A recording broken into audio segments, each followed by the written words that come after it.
నమస్తే welcome to BRK the common man talk show. So Deepavali పండుగ అయితే వస్తుంది. చాలామందికి సెంటిమెంట్ కూడా ఉంటుంది. ఇది ఇప్పుడే కాదు, ప్రతి సంవత్సరం కూడా దీపావళి అనేది ఖచ్చితంగా వస్తుంది. ఈ పండుగని ఎక్కువగా లక్ష్మీతో కోలుస్తుంటారంటే ఎక్కువగా డబ్బు పెట్టుబడి ఏ రంగాల్లో పెట్టాలి, ఎట్లా పెట్టాలి, ఎక్కడి నుంచి మనకు డబ్బు వస్తుంది, ఏ రకంగా ఉండాలి. ముఖ్యంగా చాలామంది యువత ఈ మధ్య అయితే ఖచ్చితంగా షేర్ మార్కెట్లో పెడితే డబ్బులు ఎక్కువగా వస్తున్నాయి. రాకేష్ జుంజున్వాలా కావచ్చు, లేకపోతే వారెన్ బఫెట్ కావచ్చు, ఈ రకంగా కావాలని కూడా ఆలోచనలు అయితే చాలామందికి కూడా ఉంటాయి. నిజంగా అసలు రియల్ ఎస్టేట్ రంగాల్లో పెట్టాలా, మెటల్స్లో పెట్టాలా, బంగారంలో పెట్టాలా, సిల్వర్లో పెట్టాలా, అసలు ఈ డబ్బు ఎట్లా సంపాదించాలి, ఎట్లా మేనేజ్ చేయాలి, ముఖ్యంగా వెల్త్ మేనేజ్మెంట్.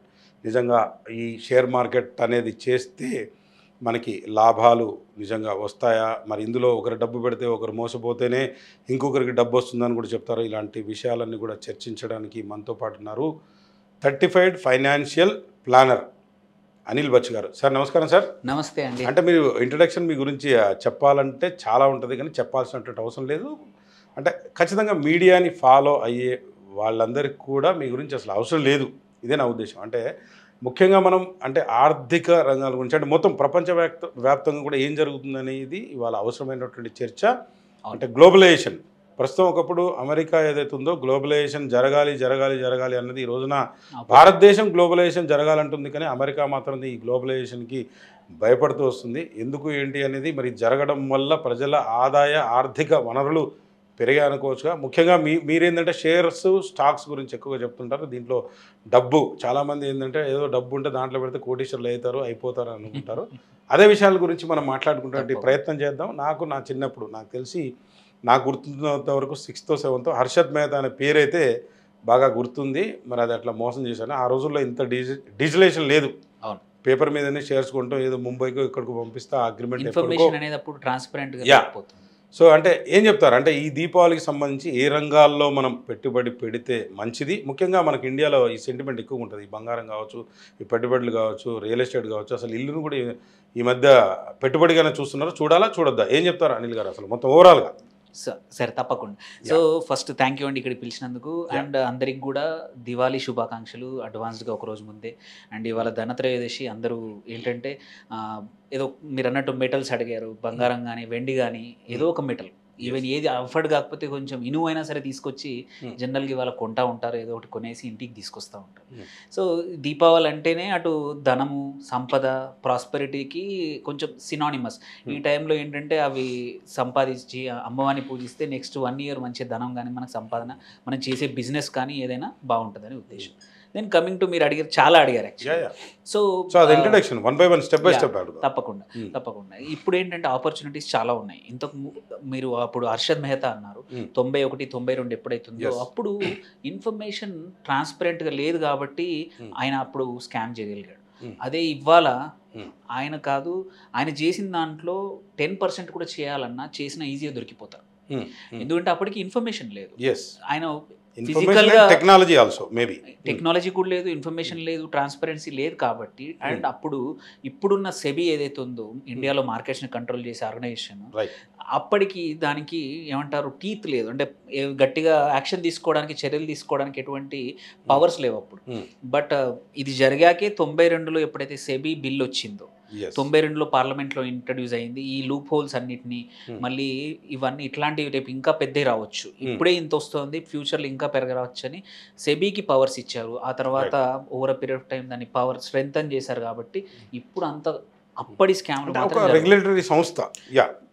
సో రెగ్యులేటరీ సంస్థ అనేది ఇప్పుడు చాలా స్ట్రాంగ్గా ఉంది. అండ్ సో అంత ఈజీగా స్కామ్లు కానీ అప్పటిలాగా మోసాలు కానీ జరగవు. ఏమైనా జరిగినా ఎక్కువ రోజులు ఉండవు, పక్క బయటకు వస్తాయి.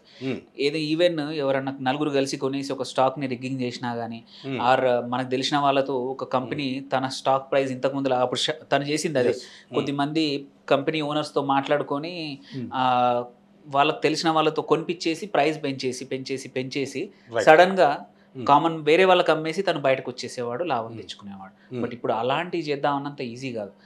అలా కాకుండా ఉండడానికి ప్రతిదానికి కంట్రోల్స్. Right sir. అంటే ఇంకా కొంచెం వెనక్కి వెళ్దాం సార్ మనము. అంటే యాక్చువల్గా 1991 అని ఎందుకు చెప్పానంటే ఆర్థిక సంస్కరణలు అప్పుడే పివి నరసింహారావు గారు, అంటే నేను మన ప్రధానమంత్రిగా మాట్లాడుతున్నాం, దయచేసి ఇక్కడ పార్టీల గురించి తీసుకోవద్దు. అంటే దానికి ముందు మన్మోహన్ సింగ్ గారు కావచ్చు, ఆర్థిక వ్యవస్థ చాలా ఘోరంగా ఉండేది. అంటే ఈ షేర్ మార్కెట్ ఇండస్ట్రీని కనుక మనం ఈ ఆర్థిక వ్యవస్థను కనుక ప్రోత్సహించకపోతే ఈ రోజున ఇండియా ఈ స్థితిలో ఉండేది కాదు అనేటువంటి అంశం. అంటే 1991కి ముందు తర్వాత. ఫస్ట్ థింగ్ ఏంటంటే కారణం కూడా ఆయన్నే. మన్మోహన్ సింగ్ ఏది ఆ దరిద్రం అనేది అంటే ఆర్థిక పరిస్థితి విషయంలో దరిద్రం అనేది తీసుకురావడానికి కూడా, ఎందుకంటే ఆయన 72, 73, 74 నుంచే ఆర్థిక ఆర్బీఐ గవర్నర్గా ఉన్నాడు. ఆ తర్వాత కూడా అదే ప్రభుత్వంలో వాళ్ళ పార్టీలో ఉండి కూడా తీసుకొచ్చి వాళ్ళు చేసిన సంస్కరణలు. ఎందుకంటే ఒకప్పుడు సంపాదిస్తే 100లో 92% ట్యాక్సులుగా వెళ్ళి 8% మిగిలేదు. ఆబ్వియస్లీ అండ్ కంపెనీలు జాతీయం చేయడం కానీ అన్ని చేయడం వల్ల ఎవరు కూడా ఇండియాకి వచ్చి ఒక బిజినెస్ డబ్బులు పెట్టి నువ్వు బిజినెస్ పెట్టడం అనేది ఒక పనిష్మెంట్ లాగా అయిపోయింది. లైసెన్సులు ఉండేటి, ప్రతి చిన్న పని చేయాలంటే పెద్ద లైసెన్స్, పైనుంచి లైసెన్స్ తెచ్చుకోకపోతే ఏం అవ్వకపోయేది. సో అప్పుడు ఏంటి, డబ్బులు ఉన్నా కానీ నువ్వు ఒక ఇన్వెస్ట్ చేసి నలుగురికి ఉద్యోగాలు కానీ ఏదైనా సంపద సృష్టించాలంటే ఒక పాపంలాగా చూసేవాళ్ళు. అందుకోసమే 91, 92 పరిస్థితి ఏదైతే ఉందో రేపటికి డబ్బులు లేకుండా పరిస్థితి అయిపోయింది. ఏది ఏమన్నా ఎక్స్పోర్ట్స్ని మనం ఇంపోర్ట్ చేయాలంటే డాలర్ లేకుండా పరిస్థితి. సో మనం ఏదైతే అట్రిబ్యూషన్ ఇస్తున్నాం అంటే అది మన పివి నరసింహారావు గారు కానీ మళ్ళీ మన్మోహన్ సింగ్ గారు కానీ వీళ్ళు సంస్కరణలు తెచ్చారనేది మాత్రం వాళ్ళ ఇష్టానికి తేలేదు. అది కంపల్సరీ ఫోర్స్డ్ అనమాట. బలవంతంగా వాళ్ళకు ఇంక అవకాశం లేదు. రేపు తినడానికి ఏమైనా ఇంపోర్ట్ చేసుకోవాలంటే 14-13 రోజులకు సరిపడా డబ్బులు కూడా లేని పరిస్థితుల్లో అప్పుడు ఏమైంది, వరల్డ్ బ్యాంక్ చెప్పింది ఓకే ఓపెన్ అప్ చేయండి, సరళీకరణ చేయండి.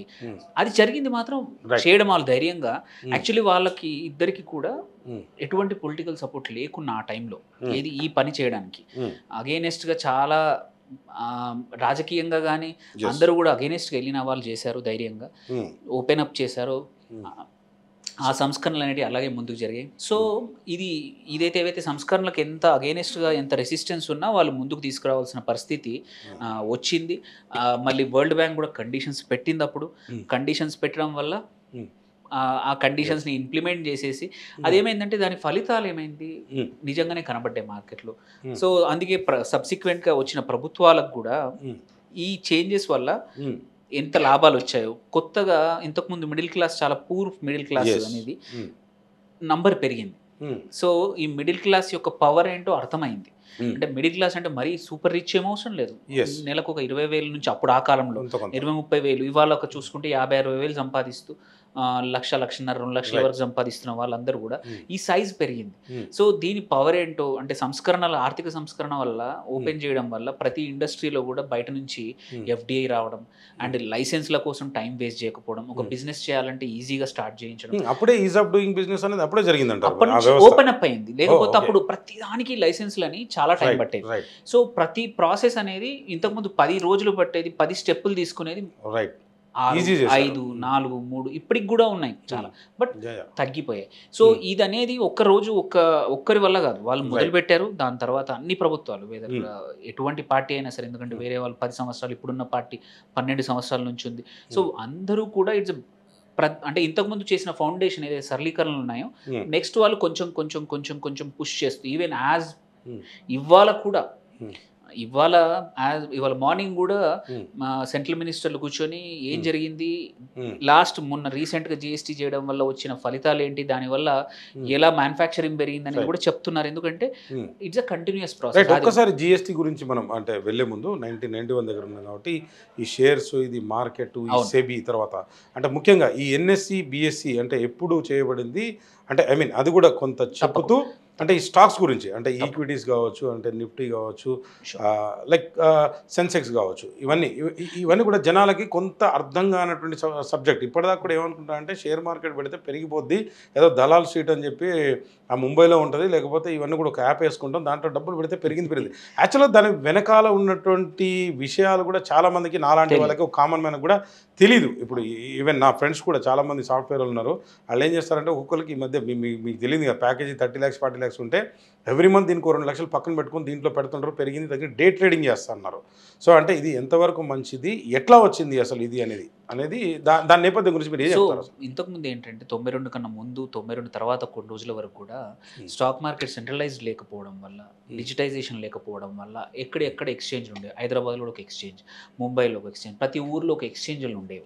సో అన్నీ కూడా ఒక పేపర్ ట్రేడింగ్, ఒక Yes. బ్రోకర్ అక్కడ physical గా ఉండే బ్రోకర్ ఏం ఎక్స్చేంజ్ చెప్తే అదే నిజం. చేసుకునేవాళ్ళు ఎక్స్చేంజ్ చేసుకునేవాళ్ళు. But over a period of time ఏమైంది, మొత్తం డిజిటైజేషన్ అయిపోయింది. రెండు స్టాక్ ఎక్స్చేంజ్లన్నీ చిన్న పోయాయి. Okay. ఓన్లీ బిఎస్సి ఎన్ఎస్సి వచ్చింది.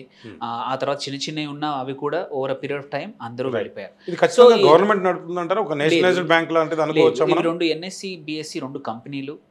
ఇవి కూడా సెబీకి పర్మిషన్ తీసుకొని నడపాల్సిందే. ఇవి ఇవి స్టార్టెడ్ బై ఏమంటారు, మొదట్లో మాత్రం వాళ్ళని కంట్రోల్ చేసే సిస్టమ్స్ కానీ డైరెక్టర్లను కానీ గవర్నమెంట్ అపాయింట్ చేసి ఉంటుంది. But over a period of time మాత్రం బిఎస్సి కానీ ఎన్ఎస్సి కానీ రెండు కూడా టోటల్ సపరేట్ కంపెనీస్. వాటి కాకపోతే ఏంటంటే వాటి గవర్నెన్స్ అన్నీ కూడా సెబీ క్లియర్గా మానిటర్ చేస్తుంది. ఎందుకంటే ఈ రెండు ఎక్స్చేంజ్లు మనకి ఆర్థికంగా చూసుకుంటే గుండెకాయలు. సో ఇంతకు ముందు కన్నా ఇప్పుడు పాత ఎక్స్చేంజ్ల్లో ట్రాన్స్పరెన్సీ, ఇప్పుడు ఒక స్టాక్ ఏదైనా ఒక ఎగ్జాంపుల్ ఆ టైంలో రిలయన్స్ ఉండింది.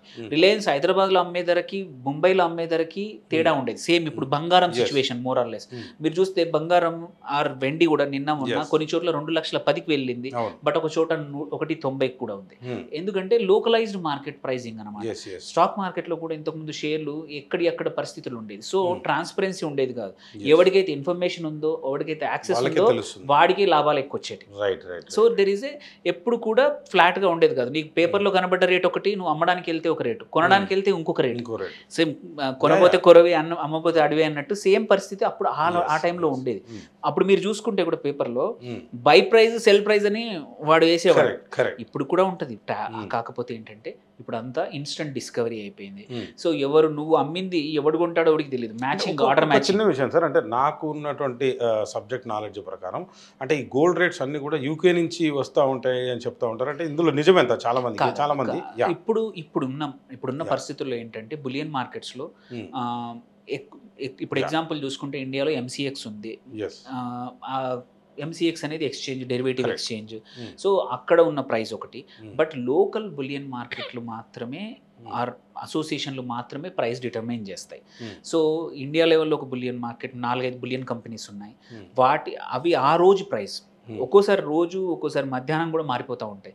ఆ ప్రైజ్ని పబ్లిష్ చేసిన ప్రైజ్ని లోకల్గా ఉన్న హైదరాబాద్ బులియన్ అసోసియేషన్, ప్రతి ఊర్లో ఒక బులియన్ అసోసియేషన్ ఉంటుంది. సో అందరూ ఒకే ప్రైస్ దగ్గర సేమ్ ప్రైస్ తీసుకుంటారనమాట. అంతే తప్ప ఈ బులియన్ నేషనల్ లెవెల్లో డిటర్మైన్ అయ్యేది మాత్రం ఒకటి డాలర్ మార్కం. ఎందుకంటే మనకు బంగారం అనేది బయట నుంచి వస్తుంది, ఇంపోర్ట్ ఎక్కువ చేసుకుంటాం 60-70%. సో అదొకటి. అండ్ డిమాండ్, సప్లై, ఇంటర్నేషనల్ మార్కెట్లో బంగారం ధర కూడా అది కూడా డిటర్మైన్ అవుతుంది. ఇవన్నీ కాంబినేషన్ చూసుకుంటే ఇంటర్నేషనల్ మార్కెట్లో యుఎస్ మార్కెట్లో లైఫ్ టైం హై 4,100 దాటింది. ఇది ఔన్స్కి ఒక $1. సో అక్కడ పెరిగినట్టే ఇక్కడ కూడా పెరుగుతుంది. కాకపోతే ఇక్కడ అడిషనల్గా ఇండియాలో ఎక్స్ట్రా పెరగడానికి ఏంటంటే లోకల్ ట్యాక్సెస్ తగ్గాయి. లాస్ట్ టైం కన్నా ఈ సంవత్సరం ప్రభుత్వం తగ్గించింది. ఎక్సైజ్ డ్యూటీ కానివ్వండి, మళ్ళీ ఏ కంట్రీ నుంచి వస్తుంది కూడా ఇంపార్టెంట్. బంగారం వచ్చేది కూడా మనకు కొన్ని కంట్రీస్కి ఎఫ్టీఏ ఉన్నాయి, free trade agreement. Free trade agreement దగ్గర నుంచి బంగారం తెచ్చేప్పుడు ఎటువంటి ట్యాక్స్లు పే చేయాల్సి ఉంటుంది, లేకపోతే 6% కట్టాల్సి వస్తుంది. సో ఆ ట్యాక్స్లు కానీ and dollar rupee exchange value కూడా మనకు డిటర్మైన్ అవుతుంది. అందుకే దో ప్రపంచంలో డాలర్ వీక్ అవుతుంది అంటున్నాం, బట్ డాలర్కి అగెనెస్ట్ మన రూపీ వీక్ అవుతుంది. సో అందుకే 2 రకాలుగా మన దగ్గర బంగారం ప్రైస్ పెరుగుతుంది. మామూలుగా బంగారం ప్రైస్ పెరుగుతుంది, దాంతోపాటు మన రూపీ వీక్ అవడం వల్ల కూడా అడిషనల్గా బంగారం. ఒక చిన్న ప్రశ్న సార్, ఇది అంటే జనరల్గా డాలర్ వాల్యూ అనేది సపోజ్ ఇప్పుడు 88 రూపీస్ ఉంది ప్రస్తుతం మన రూపీతో పోల్చుకుంటే.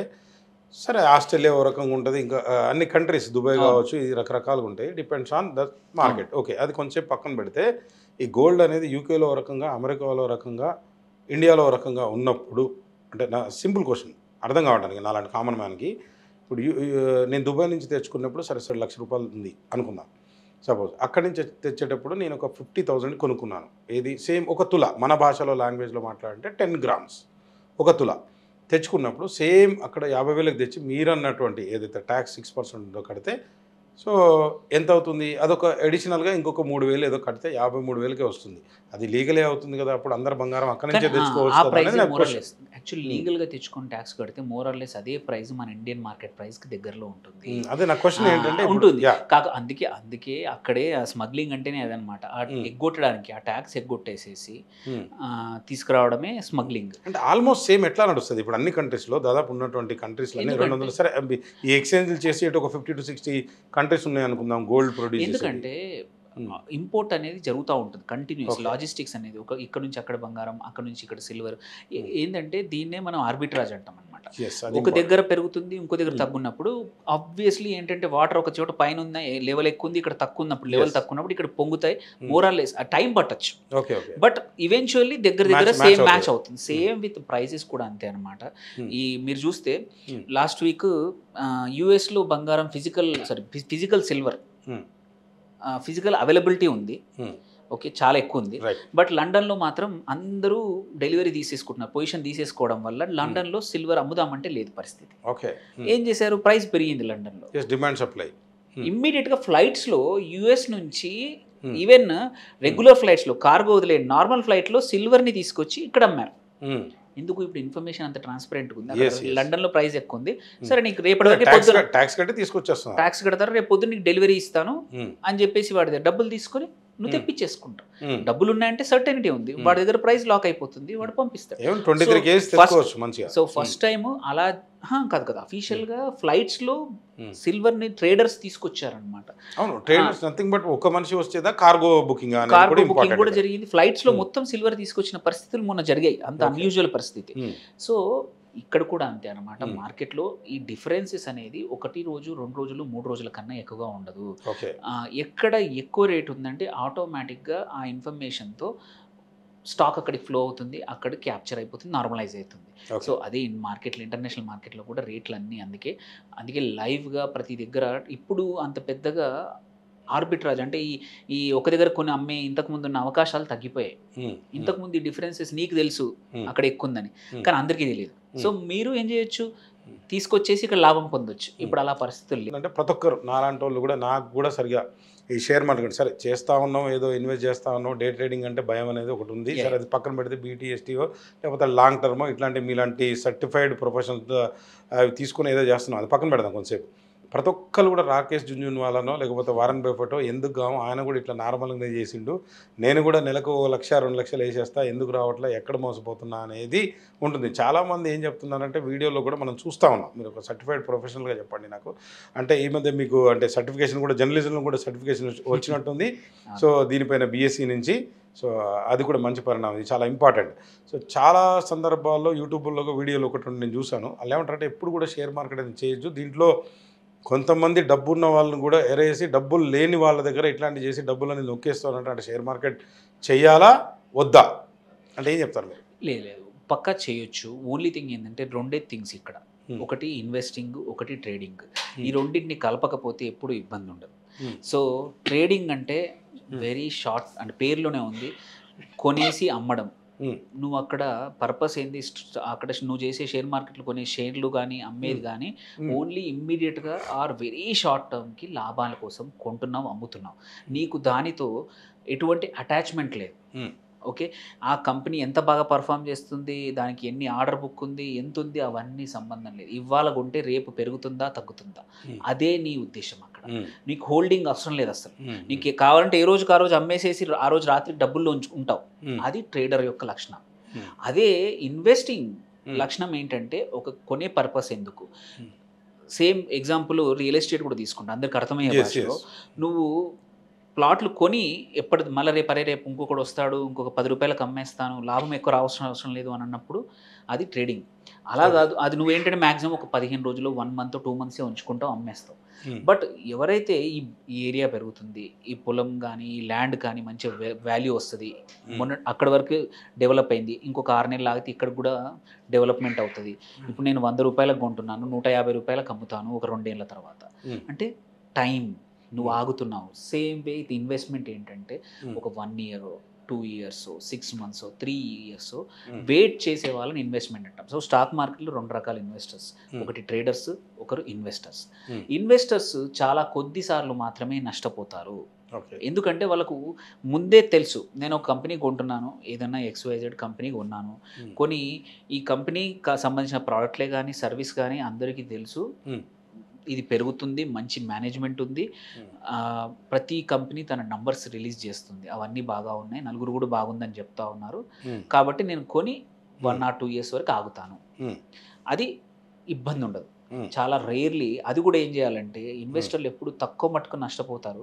ఎప్పుడు నష్టపోతారంటే తీసుకెళ్ళి ఒకటేనో రెండో స్టాక్స్లోనే పెట్టేస్తారు. నీ దగ్గర ఉన్న 5 లక్షలు 2 లక్షలు తీసుకెళ్ళి నువ్వు పెట్టుబడి పెడదాం అనుకున్నా తీసుకెళ్ళి ఒక కంపెనీలో పెట్టేస్తావు. ఆ కంపెనీ పర్ఫామ్ చేయకపోతే బాధపడతావు, స్టాక్ మార్కెట్ నష్టం అవుతుంది అంటావు. అలా కాదు, ఎప్పుడైనా సరే ఒక 3-4 కంపెనీలు మళ్ళీ సంబంధం లేని కంపెనీలు నువ్వు తీసుకెళ్ళి అన్ని అదానీ గ్రూప్స్ కంపెనీలో పెట్టావు. అదానీ మీద ఎవడో బురద చల్లాడు, అది జరిగింది, సడన్ గా పడిపోయింది. నువ్వు అదానీ తిడితే పర్లేదేమో, కానీ స్టాక్ మార్కెట్ని తిడతావు.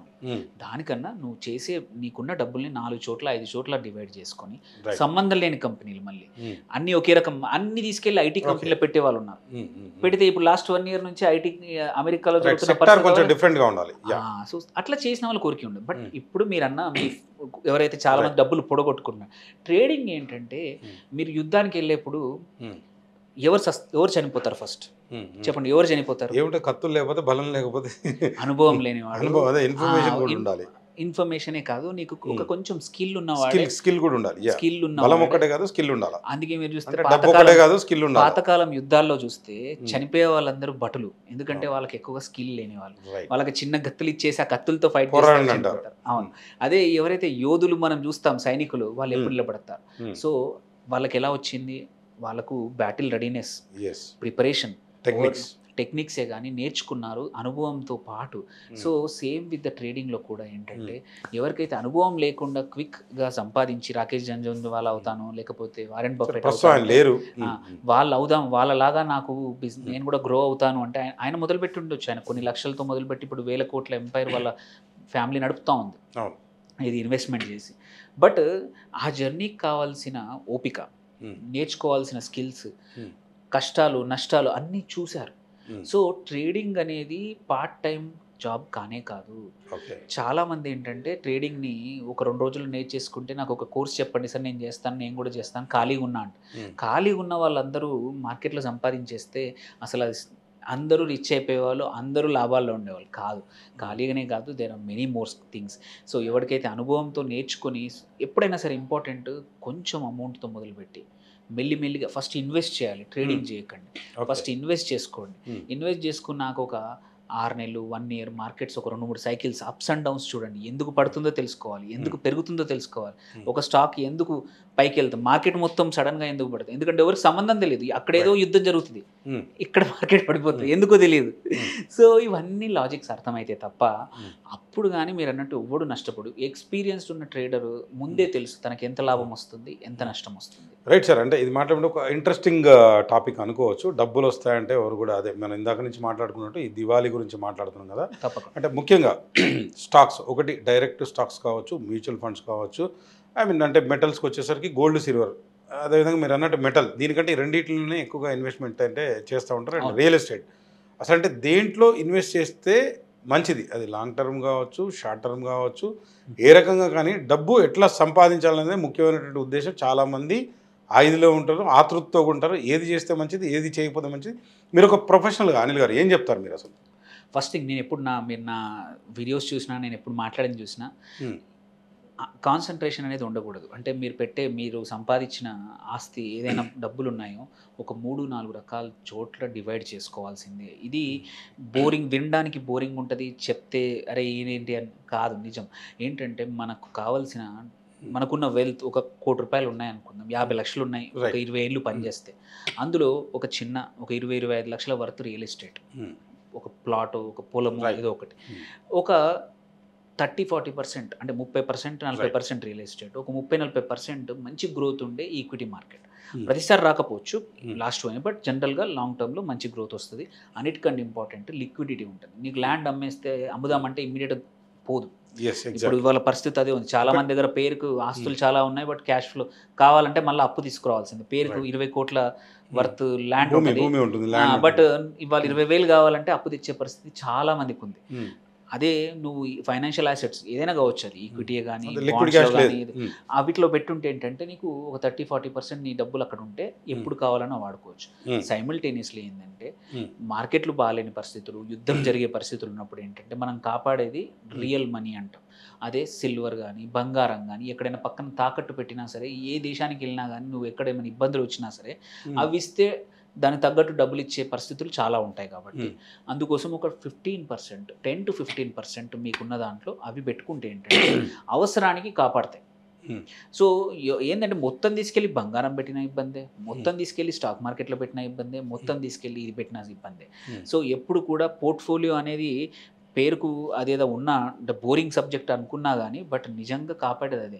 ఇప్పుడు నీ అవసరానికి తగ్గట్టు నీ కరోనా టైంలో కొంత అదే జరిగింది లేండి. అందరి దగ్గర నాకు రాసి ఇచ్చేస్తా డబ్బులు, నా కార్ ఇచ్చేస్తా, లేకపోతే నా భూమి ఇచ్చేస్తానే, వద్దురా డబ్బులు మొదట్లో. ఆ తర్వాత కొంచెం స్టేబిలైజ్ అయ్యాక మళ్ళీ మార్కెట్స్ యాక్చువల్ ఆ టైంలోనే షేర్ మార్కెట్లు పికప్ అయ్యాయి. అందరూ ఖాళీగా ఉన్నారు, అందరూ మార్కెట్లో పెట్టారు, మార్కెట్లు ఎక్కడికో వెళ్ళిపోయాయి. ఎవరైతే మొదట్లో ఫస్ట్ 15 రోజులు భయపడ్డ వాళ్ళు డబ్బులు విత్డ్రా చేసి మార్కెట్ వాళ్ళు పెట్టిన డబ్బులు కూడా ఒక 6 నెలలు 8 నెలలు మళ్ళీ మార్కెట్స్ పికప్ అయ్యాయి. సో అదే భయం పోతుంది అన్నమాట. సో షేర్ మార్కెట్లు ఏంటంటే అండి ఆశల మీద బిల్డ్ అయిన యాసెట్. ఆశల మీద అంటే ఒక కంపెనీ బాగా పర్ఫామ్ చేస్తుందనే ఆశతో నువ్వు కొని ఆ కంపెనీ ఇప్పుడు వాల్యుయేషన్ అంటాము. ఆ వాల్యుయేషన్ అనేది యాక్చువల్లీ నువ్వు లిక్విడేట్ చేసేస్తే ఆ కంపెనీ క్లోజ్ చేస్తే అంత వాల్యూ రాదు. బట్ ఆ కంపెనీ రన్నింగ్ కన్సర్న్ నడిస్తే వాల్యుయేషన్ 10 ఏళ్లలో ఇంత వస్తుంది, ఇంత వస్తుంది అని మనం చెప్పడాన్ని వాల్యుయేషన్ అండి. సో ఆ ఆశల మీద అనేది ఆశలు ఎప్పుడు మంచిగా ఉంటాయి, యుద్ధ వాతావరణం ఉండొద్దు, మార్కెట్ స్టేబుల్గా ఉండాలి, అన్ని బాగా అందరూ హ్యాపీగా ఉంటేనే ఆశ ఉంటుంది. అట్లాంటివి కాకుండా ఎటువంటి కల్లోలం జరిగినా, ఎటువంటి భయం జరిగినా అందుకే మార్కెట్లు పడిపోతాయి. ఎందుకంటే అక్కడ స్టేబిలిటీ లేని చోట రాజకీయ అనిశ్చితి కూడా కానీ ఎటువంటి ఆర్థిక అనిశ్చితి కానీ ఏదైనా సరే. సో అదంతా హోప్స్ పైన బిల్డ్ అయిన యాసెట్ అది. అదే రియల్ యాసెట్స్ ఏంటంటే ఇప్పుడు గోల్డ్ కానీ. అందుకే అట్లని చెప్పి రియల్ యాసెట్లో పెట్టుకుంటా అంటే మంచిదా అంటే మంచిది అయి ఉండొచ్చు, కానీ మోస్ట్ ఆఫ్ ద టైం ఏంటంటే ఈ యాసెట్స్కి ఇప్పుడు మంచి టైం నడుస్తుంది. మనకేంటంటే రీసెంట్గా ఏది బాగా పర్ఫామ్ చేస్తే అందరం అదే మంచిది అనుకుంటాం. అంటే మనం గుడ్డిగా గొర్రెల్లాగా. సో ఇప్పుడు అందరూ చేయొద్దండి, ఎప్పుడైనా సరే గొర్రెల్లాగా ఉండకూడదు, పక్కా ఉండకూడదు. కొంతసేపు వెళ్ళండి, బట్ మళ్ళీ రియలైజ్ అయ్యి బయటికి పక్కకు వచ్చేయండి. అరే అందరం అటైపే వెళ్తున్నాము, అలా సడన్ గా మళ్ళీ సెల్లింగ్ స్టార్ట్ అయిందంటే రియలిస్టిక్ దగ్గరగా ఉండాలి. అన్నిటికన్నా ఏంటంటే చాలా మటుకు ఏమైందంటే మీరు ఇప్పుడు రియల్ ఎస్టేట్లో లాస్ట్ ఫ్యూ ఇయర్స్ బ్యాక్ జరిగిన మన తెలంగాణలో భూమి ఉండింది, అప్పుడు కూడా అందరూ అసలు అది లేకపోతే భూమి లేకపోతే రేపు లైఫ్ లేనంటూ అసలు అనేది ఉన్న పరిస్థితుల నుంచి ఇవాళ కొంతమన్నా ఎన్ని చోట్ల ఉన్నాయి ల్యాండ్ అవైలబుల్ ఉంది, ఒక సాచురేషన్ పాయింట్ కూడా వచ్చింది. దాని గురించి కూడా మాట్లాడదాం. సో అదే పరిస్థితి ఇక్కడ కూడా అదే అన్నమాట. నువ్వు చూసుకుంటే ఏంటంటే ఏదైనా యాసెట్ ఒక ఎగబడి అందరూ కొంటున్నారని కొన్నాం అనుకోండి, కొద్దిసేపు నడవచ్చు, బట్ రియలైజ్ అవ్వడం చాలా ఇంపార్టెంట్. ఒక దగ్గర ఆగిపోద్ది అంటారు, పక్కా అయిపోతుంది అండి. హిస్టారిక్ గా ఉంది ఒక డేటా, ఇది మనం ఒక 1 year డేటా చూస్తున్నాం. నిలబడి ఇక్కడ చూస్తుంటే ఇక్కడే కనబడుతుంది. నువ్వు కొంచెం పైకి కొండ మీదకి ఎక్కి చూసావనుకోండి, మొత్తం నునుపుగా ఉందా ఎలా ఉందా అనేది తెలుస్తుంది. నువ్వు సేమ్ విత్ డేటా కూడా అంతే అనమాట. మనం 1 year నుంచి చూస్తున్నాం. అదే 50 సంవత్సరాలు 60 సంవత్సరాల డేటా చూస్తే బంగారం ఎన్నోసార్లు పెరిగింది, సిల్వర్ కూడా ఎన్నోసార్లు పెరిగింది. 2008లో కూడా సిల్వర్ ఇదే $రూపీస్లో ఇంతే ఉండింది. గోల్డ్ అయితే 2002లో నాకు గుర్తున్నందుకు 4600 4400 ఉంది. యుఎస్ పెరిగినట్ట 100 సంవత్సరాల అకౌంట్ కనుక మనం తీసుకుంటే తగ్గినట్ట పెరిగింది 7-8% వరకు సంవత్సరానికి లేదు రిటర్న్స్. మరి దీని ప్రకారం చూస్తే ఇప్పుడు పెరిగింది, మళ్ళీ కొన్ని రోజులు స్టేబుల్ అవ్వచ్చు, అది కామన్ గా యాసెట్. కానీ ఇది లేకుండా ఉండే పరిస్థితి మాత్రం ఇప్పుడు అందరూ ఏంటంటే మీరు చూస్తే సిల్వర్ షాపులు బంగారు షాపుల మీద లైన్ అది కూడా బ్యాంకులో వేసుకుంటే 7-8% ఈజీగా వస్తుంది సార్ కొత్త గోల్డ్. కానీ ఏంటంటే అందరూ ఫియర్ ఆఫ్ మిస్సింగ్ అవుట్. ఇప్పుడు కాలం ఏంటంటే నేను వాడుకుంటున్నాను, నేను కొనలేదు కదా, రేపు అంటాడు అరే నేను కొన్నాను చూడరా, నేను అప్పుడు ₹1,00,000 పెట్టినా ఇవాళ 2 లక్షలు అయింది, నువ్వు అప్పుడు చెప్తే ఏం లేదు రా అనే మాట క్వైట్ కామన్. సో ఆ ఫియర్ ఆఫ్ మిస్సింగ్ అవుట్ మళ్ళీ రాకుండా ఉండదని అందరూ వెళ్ళి సైకాలజీ. కానీ ఏమవుతుందంటే ఇప్పుడు ఇక్కడ డిమాండ్ ఎక్కువ ఉంది కాబట్టి సప్లై 4 రోజుల్లో ఇండియాకి పెరిగిపోతుంది, అప్పుడు మళ్ళీ ప్రైస్ పడిపోతుంది, అప్పుడు తర్వాత బాధపడతాం. దానికన్నా ఏంటంటే దేనిలో కూడా అతిగా చేయకుండా మన పోర్ట్ఫోలియో ఎంత ఉంది ఇందులో ఇంతవరకు పెట్టుకుంటా పెరుగుతుంది. ఒక్కటి చెప్పండి సార్, అంటే క్షుణ్ణంగా. అంటే ఇప్పుడు మెటల్స్లో ముఖ్యంగా ఈ రెండింటే మాట్లాడుతున్నాం. డైమండ్ కూడా ఇన్వెస్ట్ చేయాలా వద్దా, అసలు అంటే ఇప్పుడు డైమండ్ అంటే ప్రీషియస్ అంటారు కదా, అప్పుడు అంటే దాని గురించి ఏం చెప్తారండి? అదొక హైప్ అండి. డైమండ్స్ అనేది most of the time it's a good marketing campaign. So diamonds are available. సిల్వర్కి బంగారం ఉన్నంత రేరిటీ డైమండ్స్కి లేదు. డైమండ్స్ తవ్వితే చాలా వస్తాయి. సో అందుకోసమే వాళ్ళు తవ్వడం అనేది కంట్రోల్గా చేసుకుంటారు. ఓహో, డైమండ్ పరిశ్రమ కూడా కంట్రోల్డ్ బై ఫ్యూ కంపెనీస్. అందుకే అంటే ఎక్కువ రావద్దు అని. అంతే, ఓవర్ సప్లై అయితే మళ్ళీ ఇబ్బంది కదా. డిమాండ్ సప్లై మీద డిమాండ్ అండ్ సప్లై కాబట్టి దాన్ని రేర్. ప్లాటినం రేర్ అండి. మళ్ళీ ప్లాటినం కూడా యాక్చువల్లీ మీరు అందరం మనం రెండింటి గురించే మాట్లాడుతాం. బట్ లాస్ట్ 1 year నుంచి 90% పెరిగింది ప్లాటినం. సిల్వర్ కన్నా ఎక్కువగా పెరిగింది ఇప్పుడు. ఎందుకంటే ప్లాటినం కూడా ఆల్మోస్ట్ డైమండ్ కి ఈక్వల్ గా దగ్గర మార్కెట్ అవుతుంది. ప్రైస్ కన్నా కూడా ఇట్స్ ఎక్స్పెన్సివ్, అంటే అవైలబిలిటీ తక్కువ ఉందండి. లాస్ట్ 2-3 years నుంచి అది సిల్వర్ ప్లాటినం రెండు కూడా యూజెస్ ఉన్నాయి. ఓన్లీ ఆర్నమెంట్స్ లాగానే కాదు, అక్కడ ఇండస్ట్రీలో వాడతారు. ప్లాటినం కూడా కెటలిటిక్ కన్వర్టర్. చాలా కొత్త టెక్నాలజీస్ లో కెటలిసిస్ కోసం ప్లాటినం వాడతారు. Same with silver also. అందుకోసం ప్లాటినం కి ఓన్లీ జ్యువెలరీ కానీ యాసెట్ లాగా కన్నా కూడా ఇండస్ట్రియల్ యూజ్ ఉంది కాబట్టి ప్లాటినం సప్లై ఎక్కువ లేదు. లాస్ట్ 2 years నుంచి మార్కెట్ లో ఉన్న దానికి 70-80% సప్లై. అంటే జనాలు ఇప్పుడు కామన్ గా హ్యూమన్ సైకాలజీ కామన్ మ్యాన్ నాకేమనిపిస్తుంది, నేను ఒక ప్రొడక్ట్ కొంటే ఈజీగా అమ్ముకోగలగాలి అంటే ప్లాటినం ఎలా ఉంటుంది అంటే ఇది సిల్వర్ ఉన్నట్టుంది అంటారు. అంటే జనాలకి ఇంకా ప్లాటినం అంటే సిల్వర్ లాగా ఉంది ఇది. అది ఇండియాలో మాత్రం దాన్ని ఒక గోల్డ్ కి ఆల్టర్నేట్ గా ఆర్ ఇంకొకటి ఏంటంటే డబ్బున్న వాళ్ళు, చాలా ఎక్కువ డబ్బున్న వాళ్ళు గోల్డ్ కన్నా కొంచెం అంటే రీసేల్ ఉంటుందంటారా? అంటే ఉంటుంది ఆబ్వియస్లీ, ఎందుకంటే ప్లాటినం కూడా బ్యాంక్స్ కూడా తీసుకుంటాయా తాకట్టు పెట్టుకునే దాంట్లో? ఒకటే సార్ ఎగ్జాంపుల్ మనం మాట్లాడుకుందాం, కంపెనీ పేర్లు కూడా చెప్పొచ్చు. ఈ మధ్య అంటే చాలా మంది గోల్డ్ కంపెనీస్ ఉన్నాయి, ఏవో మనపురం లాంటివో ఏవో కంపెనీస్ ఉన్నాయి. వీళ్ళందరూ ఏంటంటే గోల్డ్ తాకట్టు గోల్డ్ ఒక్కటే తీసుకుంటారు. అదేందో నాకు అర్థం కాదు. సిల్వర్ మరి డైమండ్ అంతకంటే ఎక్కువ రేటు, ప్లాటినం అంతకంటే ఎక్కువ రేటు కదా, ఎందుకని ఇది జరగట్లేదు అనేది నా బిగ్ క్వశ్చన్. మీరేం చెప్పాలి? వాటికి వాల్యూ లేదు. రీసేల్ అంటే ఏంటంటే ఈజీగా అమ్ముడు, డిమాండ్ లేని చోట డిమాండ్ లేదు కాబట్టి వాళ్ళు కూడా తీసుకొని ప్లాటినం పెరుగుతుంది, 2 విధాలుగా ఉపయోగపడుతుంది అంటారు. దాన్ని కొనాలా వద్దనేదే క్వశ్చన్ ఇప్పుడు నాకు. అదే platinum is not investing metal గా చూడట్లేదు దాన్ని. చూడొచ్చు అంటారా? ఏం చెప్తారు అనిల్ గారు? ఫ్యూచర్ లో జరుగుతుంది, ఫ్యూచర్ లో జరగచ్చు. ఇప్పుడు మాత్రం దాన్ని ఎప్పుడు వరకు అయితే మీరు అన్న యాక్చువల్లీ కొలమానం ఏంటంటే ఒక యాసెట్ కావాలంటే ఈజీగా లిక్విడిటీ చేయొచ్చు. బంగారం మీ వీధి చివరిలో ఉన్న బంగారం చిన్న షాప్ వాడి దగ్గరికి వెళ్ళినా గానీ మీకు పరిస్థితి సిల్వర్ కూడా రిలేటివ్లీ వస్తుంది, అలాగే ఉంది. మీరు ఒక బంగారం షాప్కి వెళ్ళిపోయి మీ దగ్గర ఓన్లీ థింగ్ ఏంటంటే పర్సంటేజ్ చూసి వాడు పర్సంటేజ్ ప్రకారం సిల్వర్ కూడా డబ్బులు కట్టించేస్తాడు. ఎందుకంటే సిల్వర్ కూడా ఆ డిమాండ్. ఇంకా ప్లాటినం కా పరిస్థితి రాలేదు.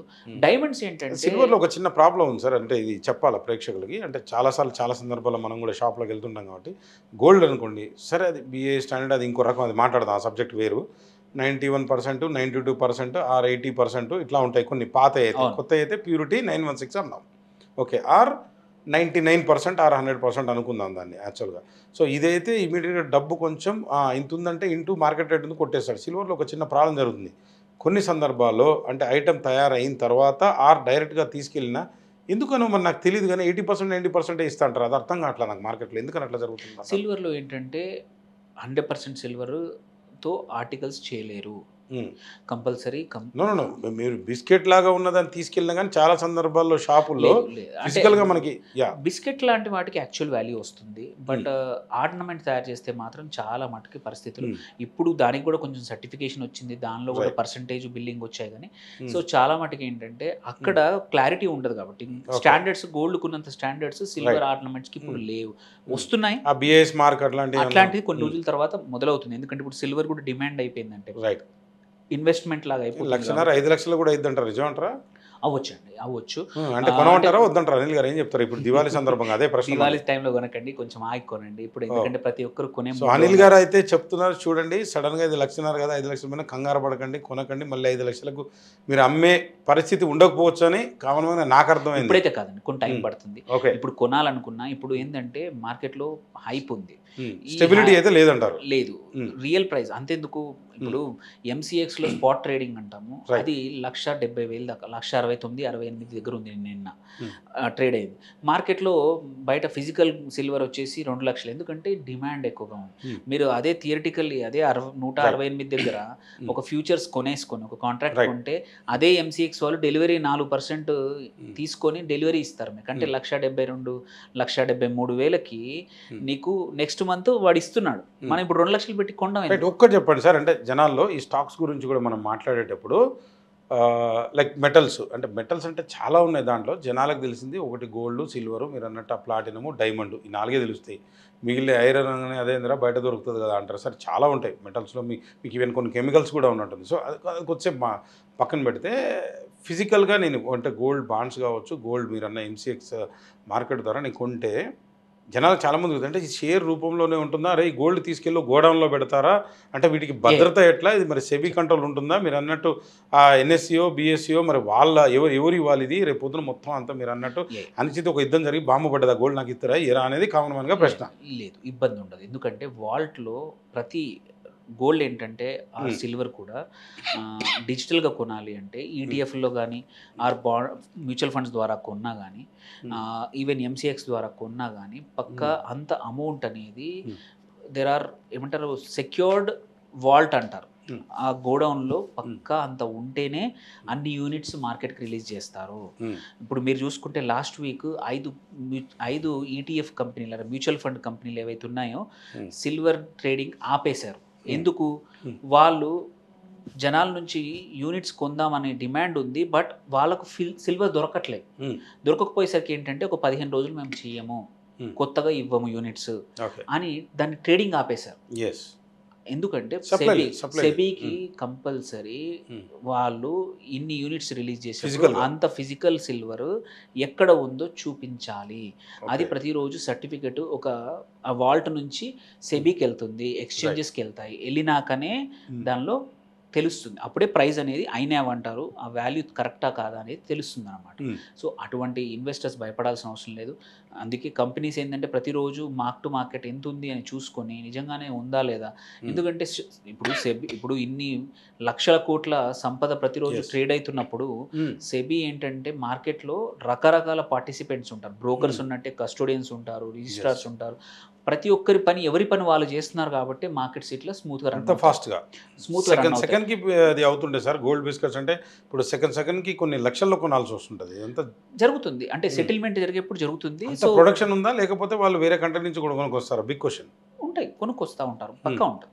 ఏమంటారు ఇక్కడ సరిపోదు, ఇప్పుడు ఇక్కడ ప్రొడక్షన్ లేదు. మన కేసులో ఏంటంటే వేర్ ఇంపోర్టర్స్ సిల్వర్ కానీ గోల్డ్ కానీ తక్కువ ఉంది మన దగ్గర, ఫ్యూచర్లో ఉండొచ్చేమో. అంటే ఈ ప్రైస్ కరెంట్ ప్రైస్ దగ్గర వైబుల్ ఉండొచ్చు తవ్వడానికి, మళ్ళీ క్లోజ్ అయిన మైన్స్ కూడా తవ్వడానికి మళ్ళీ స్టార్ట్ అవ్వచ్చు. బట్ మనం ఇంపోర్ట్ చేసుకుంటాం, దానికి లీగల్ ప్రాసెస్ ఉంది ప్రతిదీ. మార్కెట్లో షేర్ మార్కెట్లో నేను దీని ద్వారా ఈటీఎఫ్ల ద్వారా కానీ మ్యూచువల్ ఫండ్ల ద్వారా బంగారం కానీ సిల్వర్ ఉంటే నాకు సెక్యూరిటీ భయం ఏదైనా ఉందంటే అస్సలు లేదు. పక్కా ఆ ఎన్ని యూనిట్స్ ఉన్నాయో అంత బంగారం సిల్వర్ అక్కడ మార్కెట్లో వాళ్ళు కొనేసి పెడతారు. కొనేసి పెడితేనే నీకు కొత్త యూనిట్స్ ఇష్యూ చేయగలుగుతారు. అందుకోసమే ఆ స్మాల్ అమౌంట్ ఏదైతే ఉందో ఫీజు ఉందో, ఈ స్టోరేజ్ ఫీజే అనుకోండి, ఈ మేనేజ్మెంట్ ఫీజు అనేది అందుకే ఉంటుంది. ఆ డిఫరెన్స్ ఒక 0.5% నుంచి 1% వరకు మేనేజ్మెంట్ ఫీజు ఉంటుంది. ఆ ఫీజు ఎందుకయ్యా అంటే దీనికోసం, ఇట్లాంటి వాటి కోసమే, అందుకే డిఫరెన్స్ ఉంటుంది. సో మీకు సెక్యూరిటీ భయం ఉండదు, రైట్. ఎక్కడుందో ఎవరికి చెప్పాల్సిన అవసరం లేదు, ఎవరికి పోవాల్సిన, మీరు ఎప్పుడు కావాలంటప్పుడు అమ్మేసుకునే అవకాశం ఉంటుంది, లిక్విడిటీ ఉంటుంది, మీకు ఎవరికి తెలియదు. కాకపోతే ఒకటి ఏంటంటే ట్యాక్స్ కట్టాల్సి వస్తుంది అక్కడ. ఫిజికల్ నువ్వు మంచిదే కదా, అవసరం కదా. సో మరి అంతా మెయింటైన్ చేస్తున్నప్పుడు ప్రభుత్వం ఏదైతే సెబీ ఉంది, సెబీలో శాలరీ ఎవరు ఇవ్వాలి మరి, ఫీజు ప్రాపర్గా అవన్నీ. కాకపోతే ప్రభుత్వానికి మాత్రం మనం ట్యాక్స్లు కట్టి లీగల్గా ట్రేడ్ చేయొచ్చు, కొనొచ్చు, అమ్మచ్చు.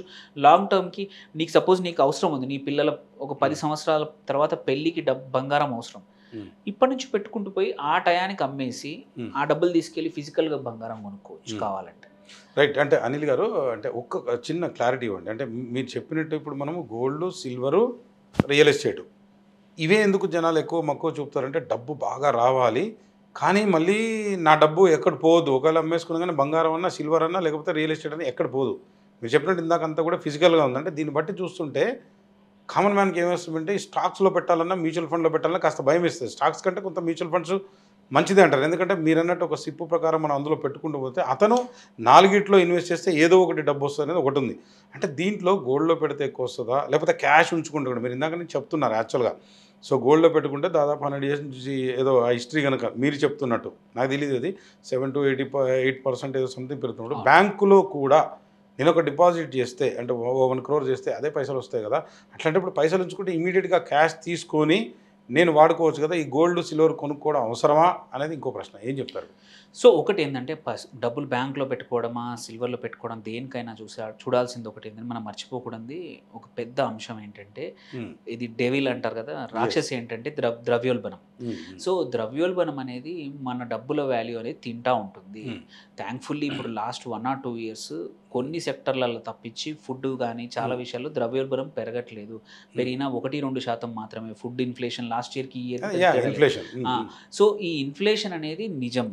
సో మనం పెట్టిన 100 రూపాయలు ఇవాళ 100 రూపాయలు పక్కన బ్యాంకులో పెడితే ఇంట్రెస్ట్ వస్తుందా లేదా తర్వాత, ఫస్ట్ వాల్యూ మాత్రం ఒక 20 సంవత్సరాల తర్వాత అదే 100 రూపాయలు పెట్టిన ఒక పెన్ను ఇవాళ 100 రూపాయలకు వచ్చే పెన్ను ఆర్ 100 రూపాయలకు వచ్చే ఏదైనా బుక్ కానివ్వండి, అది ఇంకో 10 ఏళ్ళ తర్వాత అదే 100 రూపాయలకు రాదు. కంపల్సరీ అది 150-200 అవుతుంది. ఆ పెరిగిన దాన్నే ద్రవ్యోల్బణం అంటాం. సో డబ్బులు కూడా ఇప్పుడు మనం ఎంత సేవ్ చేస్తున్నామో పెరిగే యాసెట్స్లో పెడితే నీ వాల్యూ పెరుగుతుంది. ఆ రోజు కూడా ఇది ఈజీగా కొనగలిగే రావాలి. బట్ ఎఫ్డీల్లో బ్యాంకుల్లో పెడితే ఏంటంటే 6-7% కూడా రావట్లేదు. సేఫ్టీ ఉంటుంది బట్ డబ్బుల వాల్యూ పెరగదు. సేమ్ ఇవాళ నువ్వు పెట్టిన 100 చిన్నగా అంటే మీరు ఏమనుకోతే కామన్ మ్యాన్గా నేనే ఒక ఫిక్స్డ్ చేశాను సరే ఎంత అనేది పక్కన పెట్టండి. ఆ పేపర్ వెనకాల తిప్పి చూస్తే 1,00,000 రూపాయలే ఇస్తుంది అంటే 1 కోటికి. ఇంకంత దాటితే మీరు అన్నట్టు ఏదో 2 లక్షలు ఏమైనా ఉండొచ్చో నాకు తెలీదు. నేను చదివిన ప్రకారం నేను ఫిక్స్డ్ చేసిన దానికైతే వెనకాల తిప్పితే 1,00,000 రూపాయలు అని ఉంది. మరి ఆర్బీఐ ఇస్తుందా, బ్యాంక్ ఇస్తుందా, ఎవరు ఇస్తుందా అనేది పక్కన పెడితే కామన్గా నాకు అనవసరం. నేను బ్యాంకులో పెట్టినా కూడా బ్యాంక్ అడిగి పోతుంటా, సరే ఆర్బీఐ ఇస్తుందా, ఇది క్వశ్చన్. సో అంటే ఇక్కడ సేఫ్టీ ఎక్కడ ఉంది సార్?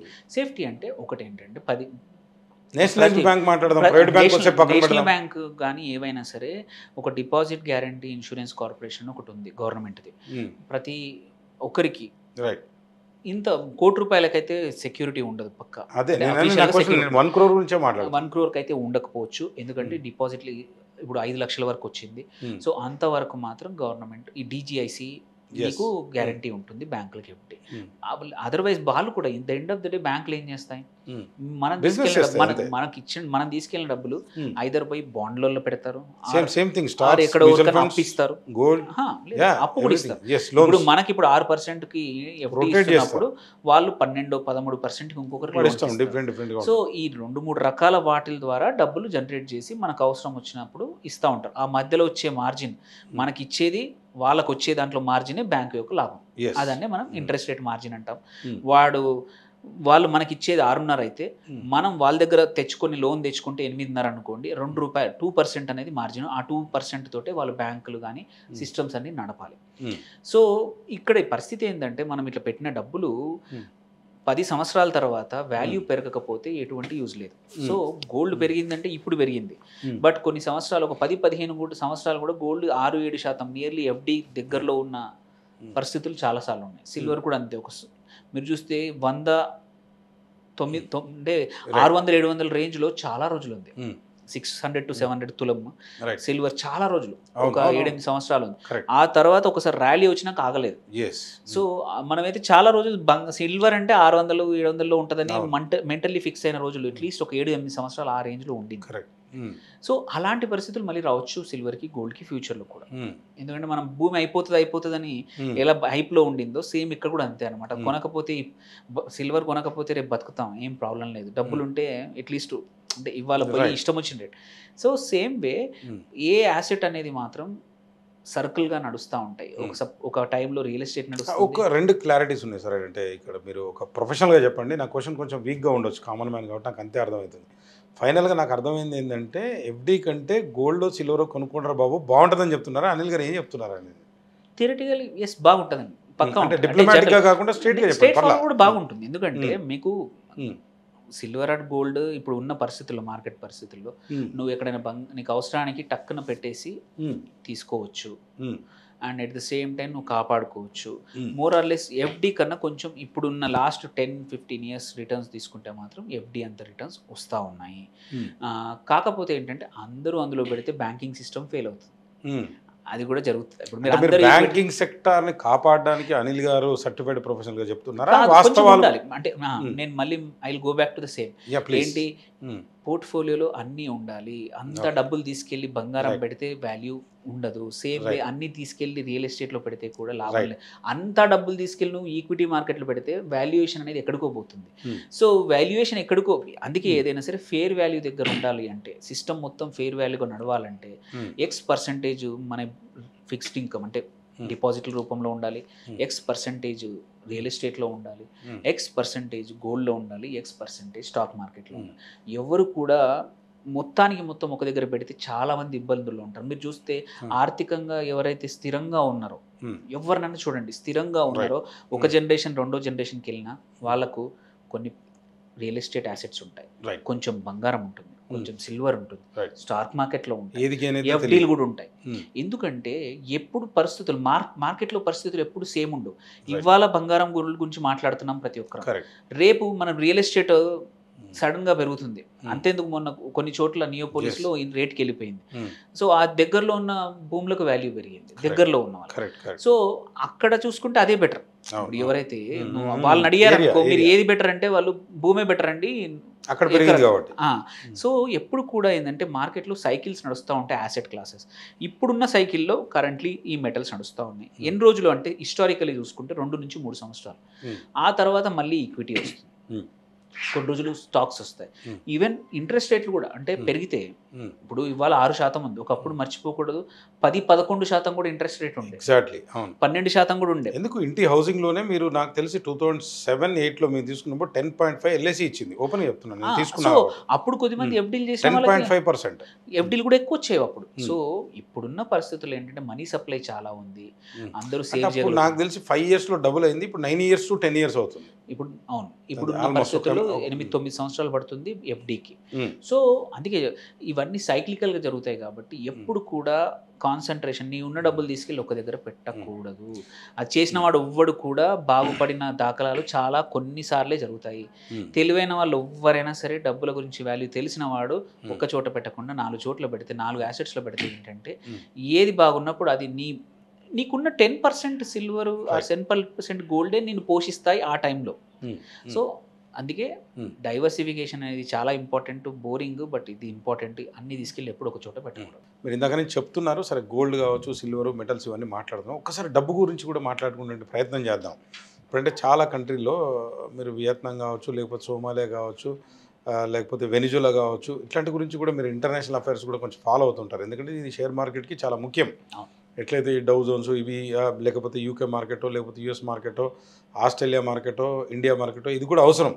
కొన్ని సందర్భాల్లో అక్కడ జరిగేటువంటి ఇదిని బట్టి కూడా మన మార్కెట్ ఫ్లక్చుయేట్ అవుతుండొచ్చు. అంటే చాలా సందర్భాల్లో మన షోలో కూడా మీరు చెప్పడం జరుగుతుంది. నా ఉద్దేశం ఏంటంటే, ఇందాక నుంచి ఇది కొంటే కనీసం బంగారం అని ఉంటుంది, ఏ దేశం పోయినా ఎక్స్చేంజ్, లాస్ట్కి రాజుల కాలం పోయినా కానీ మళ్ళీ వెనక్కి పోయి డబ్బు అంతా తగిలిపోయినా దీనికి వాల్యూ ఉంటుందేమో అనిపిస్తుంది. అంటే నా ఉద్దేశం ఏంటంటే, ఇప్పుడు విచ్చలవిడిగా నాకున్న సమాచారం ప్రకారం మొన్న ఒక ఇంటర్వ్యూ చేశాను నేను యాక్చువల్గా ఒక ఇంటర్నేషనల్ అఫైర్స్ గురించి. అమెరికా ఏం చేస్తుందంటే వాళ్ళ దగ్గర మరి డబ్బు సరిపోవట్లేదా మరి తక్కువైందా తెలియదు కానీ డబ్బులు అయితే ప్రింట్ చేస్తూ ఉంది. సో ఇలా ప్రింట్ చేయడం వల్ల చాలా సందర్భాల్లో కామన్ మ్యాన్కి అర్థం కాదు ఈ పరిస్థితి.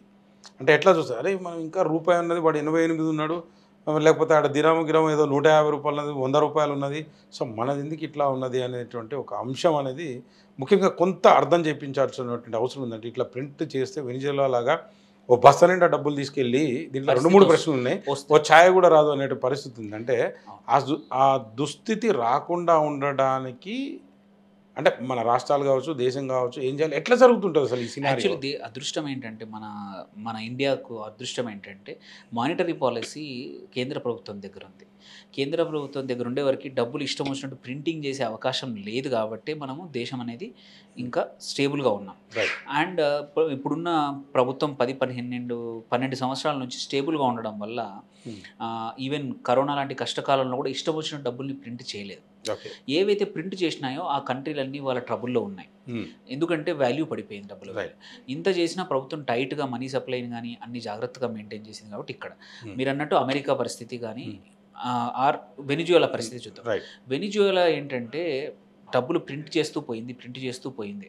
ఒకప్పుడు మంచిగా ఎక్స్పోర్ట్స్ చేసేది, ఆ ప్రింటింగ్ తగ్గట్టు వాళ్ళు ఎక్స్పోర్ట్స్ బాగా ఉండే, ఆయిల్ ఎక్స్పోర్ట్స్ బాగా ఉండే, crude oil. But crude oil exports తగ్గిపోయాయి.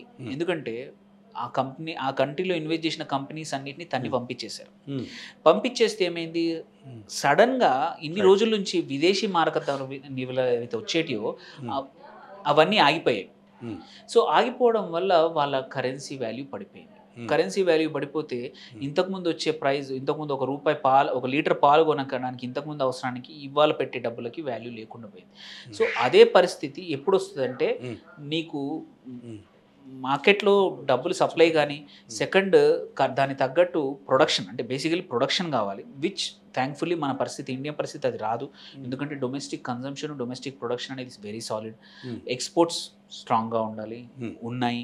అండ్ ప్రభుత్వం స్ట్రాంగ్గా ఉండాలి. డబ్బులు ప్రింట్ ఇష్టం వచ్చినట్టు చేయకూడదు. అండ్ లాస్ట్ ఇంపార్టెంట్ థింగ్, అప్పులు ఇష్టం వచ్చినట్టు చేయకూడదు. సో అమెరికా పరిస్థితి చూస్తే మీరు ఇదే కాంటెక్స్లో చూసుకుంటే అమెరికా ఇష్టం వచ్చినట్టు అప్పులు చేస్తూ పోతుంది. వాళ్ళు చేసే సంపాదనకి, వాళ్ళు పెట్టే ఖర్చులకి సంబంధం లేదు. అందుకే అక్కడ అమెరికాలో లాస్ట్ ఇయర్ ఇప్పుడు $39 ట్రిలియన్ అప్పు ఉంది. ఓకే, ఆ అప్పుని ఇవాళ అక్కడ ఇంట్రెస్ట్ రేట్లు పెరిగిపోయినాయి కాబట్టి అప్పును తీర్చాలంటే సంవత్సరానికి 1% ఉంటే అక్కడ కూడా 6%. 1% ఇప్పుడు $39 ట్రిలియన్ 1% అప్పు అంటే అది $1 ట్రిలియన్ కూడా కాదు. ఒక $350-400 బిలియన్ ఇంట్రెస్ట్ కడితే సరిపోయేది. బట్ అక్కడ కూడా 4.5%. ఇట్లా ప్రభుత్వ అప్పు కూడా 3.5% అనుకుంటే 39 ట్రిలియన్కి 3.5% అనుకుంటే యావరేజ్ తీసుకుంటే నియర్లీ 1.2 ట్రిలియన్ నువ్వు అప్పుకు ఇంట్రెస్టే కట్టాలి. సో కానీ అక్కడ వాళ్ళ దేశీయంగా కూడా చూసుకుంటే అంత కట్టే పరిస్థితి లేదు. ఎందుకంటే లోటు ఉంది. ఇవాళ ప్రభుత్వం రన్ చేయాలన్నా వాళ్ళు ప్రతి సంవత్సరం 2 ట్రిలియన్, 1 or 2 ట్రిలియన్ అప్పు తెచ్చుకుంటున్నారు. ఆ అప్పు తెచ్చుకోవాలి, మళ్ళీ ఇది కట్టాలంటే వాళ్ళ సేమ్ పరిస్థితులు ఇప్పుడు ఇండియాలో చూస్తే అంత ఘోరంగా లేదు. మనకు అంత పెద్దగా ఎక్స్టర్నల్ అప్పు లేదు. ఇక్కడ ఎందుకు ఈ ప్రశ్న అడిగానంటే సార్, నేను యాక్చువల్గా వాళ్ళు ప్రింట్ చేస్తారు, వాళ్ళ దగ్గర డబ్బులు లేవు నాకు తెలిసి. సరే, వాళ్ళ దగ్గర ఓన్లీ ఏముందంటే ఆ వెపన్స్ ఏ ఉంటాయి, అమ్ముకుంటున్నట్టుంది. సరే, అది పక్కన పెట్టండి. సో సెక్యూరిటీ తప్ప మనం అసలు ఇండియా అనేది అమెరికాని ఎందుకు మ్యాచ్ చేయలేకపోతుంటారు. పక్కన $100 దాని గురించి కూడా జనాలు ఎక్కువ మాట్లాడరు. ఎందుకని పెద్దన్నగా ఇది ఎందుకని ఇలా జరుగుతుంది అనేది మేజర్గా ఏంటంటే, అమెరికా పడిపోతే మొత్తం ఇండియా కొలాప్స్ అయినట్టు, సాఫ్ట్వేర్ అంతా పోయినట్టు. ఇప్పుడు ఎక్స్పోర్ట్స్ కూడా మనకి ఖచ్చితంగా ఆ పంచాయతీ అయితే నడుస్తుంది. తెలుగులో మాట్లాడుకుంటే ఆ గొడవ అయితే నడుస్తుంది. సో బ్రిక్స్ అనేది వచ్చింది, మీకు తెలిసింది. ఈ బ్రిక్స్ కూడా ఏం చేస్తుందంటే కొత్త కరెన్సీని తీసుకొస్తే మనం మార్కెట్లో చాలామంది చేయగలిగితే బాగుంటుందని కూడా అంటారు. అంటే దీన్ని కూడా కామన్ మ్యాన్కి అర్థమయ్యే రీతిలో ఏం చెప్తారు? ఇప్పుడు ఏంటంటే ఈ కేసులో ఏంటంటే అమెరికా కరెన్సీ ఏదైతే ఉందో డాలర్ని అందరూ వాడడం వల్ల అమెరికా కరెన్సీ వాళ్ళు ఎంత ప్రింట్ చేసినా వాల్యుయేషన్ వాళ్ళకు ఆ వాల్యూ వస్తూ ఉంది. అది ఏంటంటే అదే భయం. ఇప్పుడు కంట్రీ అన్నీ కూడా డాలర్ని ఆపేసి విదేశీ మారక ద్రవ్యంగా బంగారాన్ని కొంటున్నాయి. లాస్ట్ 2-3 సంవత్సరాల నుంచి నెలకి 60 టన్నుల బంగారము ఇండియా కొంటుంది సార్. అదే అన్ని కంట్రీస్ యొక్క రిజర్వ్ బ్యాంక్స్ ఏవైతే ఉన్నాయో కొంటా పోతా ఉన్నాయి, డాలర్ని పక్కన పెడతా ఉన్నాయి. సో ఇదే భయం అనమాట అమెరికాకి ఇప్పుడు. ఎందుకంటే బ్రిక్స్ కరెన్సీ ఎందుకు భయం అంటే, అది బ్రిక్స్ కరెన్సీ అనేది బంగారం బేసిస్గా చేద్దామని అనుకున్నారు. డాలర్ని పక్కన పెట్టి అందరూ డాలర్ లేకుండా ఒకరికొకరు ఎక్స్చేంజ్ చేస్తే డాలర్ అవసరం లేదు. అప్పుడు డాలర్కి ఇంకా వాల్యూ పడిపోతుంది. అమెరికాలో దానివల్ల ఏమవుతుంది, అక్కడ ఇన్ఫ్లేషన్ పెరుగుతుంది. సేమ్ వియత్నాం పరిస్థితి ఆర్ మన వెనిజువేలా పరిస్థితి వస్తుందా అంటే రావచ్చేమో. మీరు యాక్చువల్లీ రియలిస్టిక్ గా చూస్తే వాడు వేసిన టారిఫ్ వల్ల కొంత శ్రీలంక మెరుగ్గా ఉంది. ఇప్పుడే ఆ పరిస్థితి కూడా వచ్చింది. అమెరికాలో టైం పడుతుంది, ఎందుకంటే ఫైనాన్షియల్ మార్కెట్ స్ట్రాంగ్ గా ఉన్నాయి కాబట్టి కొన్ని ఏళ్ళు పడుతుండొచ్చు. బట్ ఆ భయం పట్టుకొని ఇప్పుడు మళ్ళీ ఇవన్నీ అందరినీ భయపెట్టడం అవన్నీ జరుగుతూ ఉన్నాయి. అంతే తప్ప మనకి ఇంకొకటి ఏంటంటే కన్వర్షన్ అనేది వెరీ ఇంపార్టెంట్ కానే కాదు. ఇది ఒక అంటే కన్వర్షన్ బట్టి ఒక కంట్రీ స్ట్రాంగ్ ఉందా వీక్ ఉందా అని చెప్పడానికి లేదు.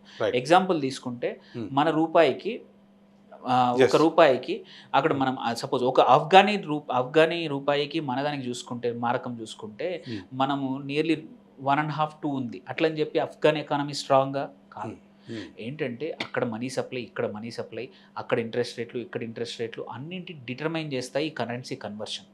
సో దీన్ని స్ట్రాంగ్ చూసుకోవాల్సిన అవసరం లేదు. అంటే ఇప్పుడు దుబాయ్లో ఆర్ ఖతార్ అనుకోండి, అక్కడ వాల్యూ ఎక్కువ ఉందంటే స్ట్రాంగ్గా ఉందంటే కాదు. అక్కడ ఉన్న ఎకానమీ సైజు, అక్కడ ఉన్న కన్వర్షన్స్, వాళ్ళ దగ్గర ఉన్న బంగారం నిల్వలు కానీ వాళ్ళ సంపాదన బట్టి అదంతా ఉంది. బట్ మన మార్కెట్, మనకి ఇండియన్ మార్కెట్ కానీ ఇండియన్ సైజ్ కానీ వీఆర్ 4th బిగ్గెస్ట్. అంటే ఇప్పుడు ఏ ఇదిలో ఉన్నామంటే ఇది అంటే చాలా సందర్భాల్లో చాలాసార్లు మీరు మాట్లాడి ఉండొచ్చు. సో నా ఉద్దేశం ఏంటంటే అక్కడి నుంచి కన్వర్షన్ అన్నారు కదా మీరు. సో ఒక 10,000 రూపాయలు 10,000 అనేది ఇప్పుడు కామన్ అయిపోయింది అక్కడ. సాలరీ ఒక ఇండియన్ మన వాళ్ళు పోయి అక్కడ పనిచేసి ఎన్ఆర్ఐ అనుకుందాం 10,000, కానీ అక్కడ ఖర్చు పెట్టాలంటే బర్గర్కి ఫుడ్కి కూడా ఆ కాస్ట్ కూడా ఎక్కువనే అవుతుంది అది. సో ఆ 600 రూపీస్ పెడితే వస్తుంది. ఇక్కడే ఉంది 100 రూపాయలు పెడితే కూడా ఫుడ్ వస్తుంది. ఓకే, మీరు చెప్పింది రైటే. కానీ అక్కడి నుంచి ఇక్కడికి కన్వర్షన్ ఏదైతే ఇప్పుడు $1,00,000 సంపాదించి ఇక్కడికి పంపిస్తే 88 లక్షలు అవుతుంది. సో అట్లాంటప్పుడు అది ఇండియాకు లాభమా నష్టమా మనకి అనేది ఏం చెప్తారు మీరు అనేది? ఆబ్వియస్లీ బయట నుంచి వచ్చే డబ్బు ఎప్పుడు లాభమే. కాకపోతే ఏంటంటే కన్వర్షన్ డిఫరెన్స్ అనేది చాలా రకాల మీరు అంటే కారణాలు ఉంటాయి. ఒకటి ఇంట్రెస్ట్ రేట్స్ మీద కావచ్చు, సప్లై కావచ్చు, and at the same time living cost, అక్కడ లివింగ్ కాస్ట్. ఇప్పుడు అక్కడ మీరు అన్నట్టు అక్కడ నీకు బతకడానికి కావాల్సిన ఖర్చులు చాలా ఎక్కువ. సో ఇక్కడ అదే అంతే అమౌంట్ ఇక్కడికి వచ్చిందంటే చాలా నువ్వు రాజులాగా బతకచ్చు. ఎందుకంటే సో మనీ వాల్యూ అనేది ఈ కన్వర్షన్లో ఇంపార్టెంట్ కాదు. నువ్వు సంపాదిస్తున్నప్పుడు ఇక్కడ నువ్వు బతకగలుగుతున్నావా లేదా, మంచి బతకగలుగుతున్నావా అనేది more important. So it's simple straight forward question అయితే కాదు. బికాస్ డాలర్కి మనం 88 రూపాయలు పే చేస్తున్నాం అన్నంత మాత్రాన మనం అమెరికా కన్నా చాలా వీకా అంటే అది పర్స్పెక్టివ్ చూసిన దాన్ని బట్టి ఉంటుంది. బట్ ఇవాళ మన డబ్బులు ఎక్కువ ఇస్తేనే $1 వస్తుంది. బట్ అదే డాలర్ అక్కడ ఇక్కడికి వస్తే వాల్యూ ఉన్నట్టు నువ్వు అక్కడ బతకాలంటే నువ్వు మోస్ట్ ఆఫ్ ద పీపుల్ ఎవరైతే సెండ్ చేస్తున్నారో వాళ్ళు అక్కడ బాగా కష్టపడి ఎక్కువ సంపాదిస్తుండి అందులో సేవ్ చేసి ఇక్కడ పంపిస్తున్నారు. అంతే. అంటే దీనికి సంబంధించి ఇంకొకటి చెప్పండి సార్. అంటే ఈ స్టేట్ జీడిపిలు కొంచెం పోలు పెట్టండి. మనకి ఇండియాకి సంబంధించి జీడిపి మీద కూడా ఈ షేర్ మార్కెట్ డిపెండ్ అయి ఉంటుంది అంటారా? ఏం చెప్తారు? లేదు, జీడిపి మీద డిపెండ్ ఉంటుంది అంటే అది ఒక బేసిస్. జీడిపి బాగా స్ట్రాంగ్గా ఉంటే డబ్బులు సప్లై సరిగ్గా ఉన్నట్టు, కంపెనీలు బాగా రన్ చేస్తున్నట్టు, ప్రజల దగ్గర డబ్బులు ఉన్నట్టు, ప్రజల దగ్గర డబ్బులు ఉంటే వాళ్ళు కొనే వస్తువుల వల్ల కంపెనీ యొక్క పర్ఫార్మెన్స్ కూడా బాగా ఉంటుందనే నమ్మకంతో స్టాక్ మార్కెట్ అంతా కూడా ఆశ నమ్మకం మీదనే నడుస్తుంది. సో జీడిపి బాగుందంటే ఏంటంటే కంట్రీ బాగుండొచ్చు. ఇప్పుడు ఎగ్జాంపుల్ నిన్న మొన్న IMF ఇండియన్ అనేది 6.6%తో ఈ సంవత్సరం జీడిపి పెరుగుతుంది అన్నప్పుడు ఏంటి, అంత పర్సెంటేజ్ మినిమం మార్కెట్లో కూడా అంత కంపెనీస్ కూడా అంత పర్ఫామ్ చేస్తాయి. డబ్బులు తీసుకెళ్ళి ఎక్కడో దగ్గర పెడతారు, బ్యాంకులో పెడితే బ్యాంకులో షేర్లు పెరగచ్చు. ఏదైనా ఖర్చు చేసినప్పుడు ఆ కారు కొంటే కార్ల కంపెనీలు, బైక్ కొంటే బైక్, ఏది ఉంటే కామన్ మ్యాన్ ఏదో ఫుడ్ కొన్నాడు అనుకోండి ఫుడ్ కంపెనీలు. సో జీడిపి అంటే సంపద పెరిగిందంటే మాత్రం అందరికీ పెరుగుతుందనే ఉద్దేశంతో జీడిపి ఈజ్ వెరీ ఇంపార్టెంట్. అందుకే ఎక్కడ కంట్రీస్లో జీడిపి బాగా పెరుగుతుందో అక్కడ యూజువల్లీ స్టాక్ మార్కెట్స్ కూడా మంచిగా. అది ఇంకో రోజు జీడిపి గురించి కూడా చాలా క్వశ్చన్స్ ఉన్నాయండి, దాని గురించి కూడా మాట్లాడదాం. అంటే సంపన్నుల నుంచి జీడిపి అంటే దాంట్లో తీసుకుంటాం, మరి నా దగ్గర డబ్బులు లేవు, BPL అనేది తర్వాత మాట్లాడే ప్రయత్నం ఖచ్చితంగా చేద్దాం. కానీ ఇప్పుడు ఇంకొక క్వశ్చన్ ఏంటంటే ఇక్కడ చైనా 23-24 ట్రిలియన్ అన్నారు, మరి అక్కడ ఉంది. మరి మనం వచ్చేసి 4-5 దగ్గర ఉంటున్నాము, వస్తుంది 2025-26 అని చెప్పి అంటున్నారు. అంటే మనం తక్కువగా ఉన్నట్ట, ప్రొడక్షన్ తక్కువ ఉన్నట్ట, ఎక్స్పోర్ట్స్ లేనట్ట, నాకు అర్థం కాలేదు. ఇది కొంచెం ఈ థీరీ, ఎకనామిక్ థీరీ అనేది ప్రజలకు అర్థమవుతుందా కన్నా కూడా అక్కడ ఏంటంటే గవర్నెన్స్లో అక్కడ టాప్ డౌన్ ప్రభుత్వం డిటర్మైన్ చేస్తుంది నువ్వు ఎంత ఉండాలో, దాని తగ్గట్టు అందరినీ పరిగెత్తిచ్చింది. అది మర్చిపోకూడదు ఏంటంటే కమ్యూనిస్ట్ ప్రభుత్వం మోర్ ఆఫ్ పైనుంచి ఏం జరిగితే అది అంటే డిసెంట్ కానీ డైవర్సిటీ ఆఫ్ థాట్ కానీ ఏమి ఉండవు అక్కడ. నువ్వు నీకు ఉంటే లోపల పెట్టుకోవాల్సిందే తప్ప రోడ్డు మీదకి వచ్చి చెప్తా అంటే కుదరదు. బట్ మన దగ్గర వచ్చేసి ప్రతిదీ డెమోక్రటిక్ కాబట్టి ఎక్కడ ఫోర్స్ చేయలేం కాబట్టి మన పేస్ ఆఫ్ డెవలప్మెంట్ కానివ్వండి, మన దగ్గర ఆ అడ్మినిస్ట్రేటివ్ స్టైల్ కానివ్వండి, సెంట్రలైజ్డ్ పద్ధతి అనేది మనం చేయలేం కాబట్టి మనం స్లో డౌన్ అయ్యాం. ఓకే, బట్ ఎంత ప్రభుత్వ పాలసీలు చేసినా సరే ఇంప్లిమెంట్ చేయాలంటే అక్కడ చూసుకుంటే లోకల్ గవర్నమెంట్ అక్కడ ఒక సిటీకి టార్గెట్ ఇస్తుంది సెంట్రల్ గవర్నమెంట్. అట్లాంటి పరిస్థితులు ఇక్కడ ఇచ్చే పరిస్థితులు లేవు. నువ్వు ఎవరయ్యా నేను చెప్పేది మా ఇష్టం ఉంటే మేము పెట్టుకుంటాం. అక్కడ ఒక పెద్ద పొల్యూషన్ వచ్చే ఫ్యాక్టరీ కూడా తీసుకొచ్చి ఇవాళ చెయ్యాలి అంటే చచ్చినట్టు పర్మిషన్స్ లోకల్ గవర్నమెంట్ ఇవ్వాలి అక్కడ. అక్కడ ఎలా వస్తుంది? మీరు అక్కడ తమిళనాడులో కాపర్ ఫ్యాక్టరీ లాస్ట్ ఇయర్ పెడదామంటే పెట్టనివ్వాల. అందరు కలిసి గొడవ పెడితే ఊరుకున్నారు, ప్రభుత్వం తీసేసింది. సేమ్ అక్కడ మన వెస్ట్ బెంగాల్లో మాకు టాటాది కార్ల ఫ్యాక్టరీ వద్దంటే తీసుకెళ్లి గుజరాత్లో పెట్టుకున్నారు. నష్టం ఎవరు జరిగింది? వీళ్ళకే. సో అక్కడ చైనాలో అలాంటిది ఉండదు, ఎవడు అనడానికే లేదు.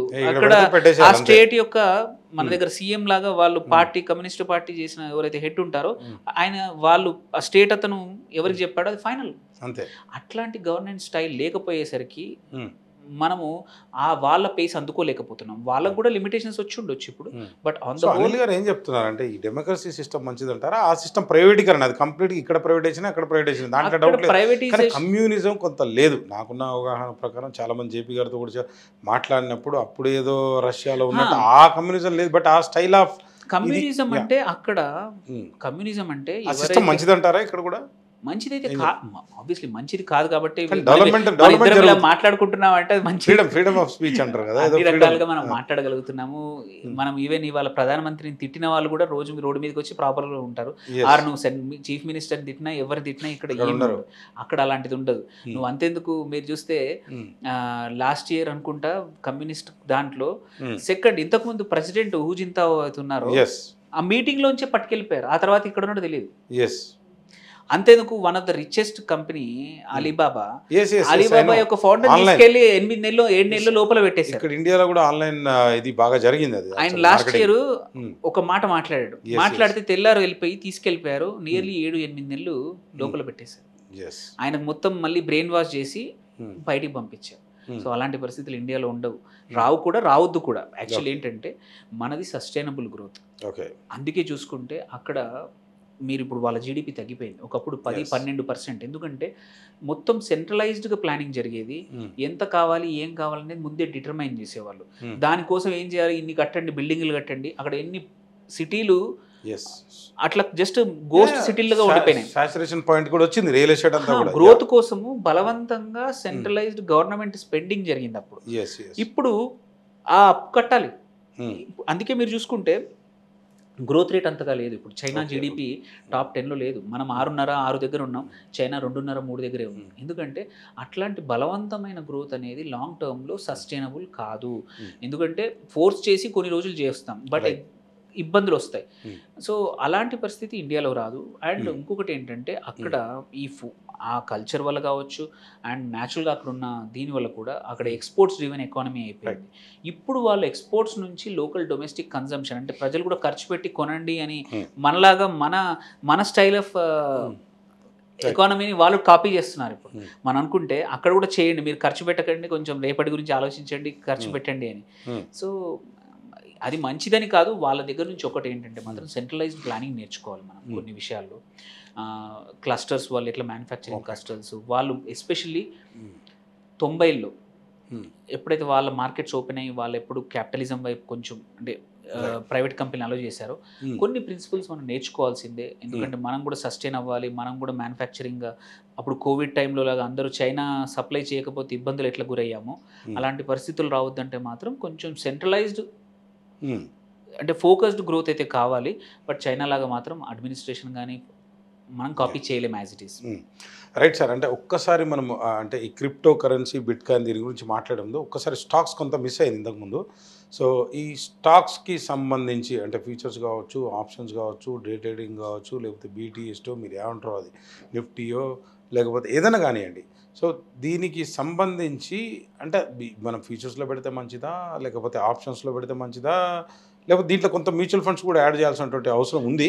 అంటే అది బెటరా ఇది బెటరా, డబ్బు రావాలంటే mutual funds separate. Mutual funds వచ్చేసి ఒక ప్రొఫెషనల్గా యా ఫండ్ మేనేజర్ మేనేజ్ చేస్తారు కాబట్టి అందులో రిస్క్ అంటూ ఉండదు పెద్దగా. మనం చేయం. మనం ఏం చేయాల్సిన అవసరం లేదు. మంచి ఫండ్ మేనేజర్ మంచి స్కీమ్లో పెట్టేసుకొని మన రిస్క్ ప్రొఫైల్ తగ్గట్టు పెద్ద నేషనలైజ్డ్ బ్యాంకు ఏదో ఒకటి తీసుకున్నాం. మంచి ఫండ్ కంపెనీ సపరేట్గా ఉన్నాయి, వాళ్ళ హిస్టరీ తెలుస్తుంది, అది ఏ ఫండ్ తెలుసుకుంటే పెట్టుకోవచ్చు. బట్ ఇక్కడ మార్కెట్లోకి వచ్చేసి డైరెక్ట్ ఈక్విటీ దగ్గర మాత్రం ఆప్షన్స్ చాలా ఉన్నాయి. అంటే ఆప్షన్స్ అంటే రకరకాల పద్ధతుల్లో మనం trade direct investment, direct equity కొనడమా ఆర్ మీరన్న ఫ్యూచర్స్ అండ్ డెరివేటివ్స్ అంటాం, futures and options.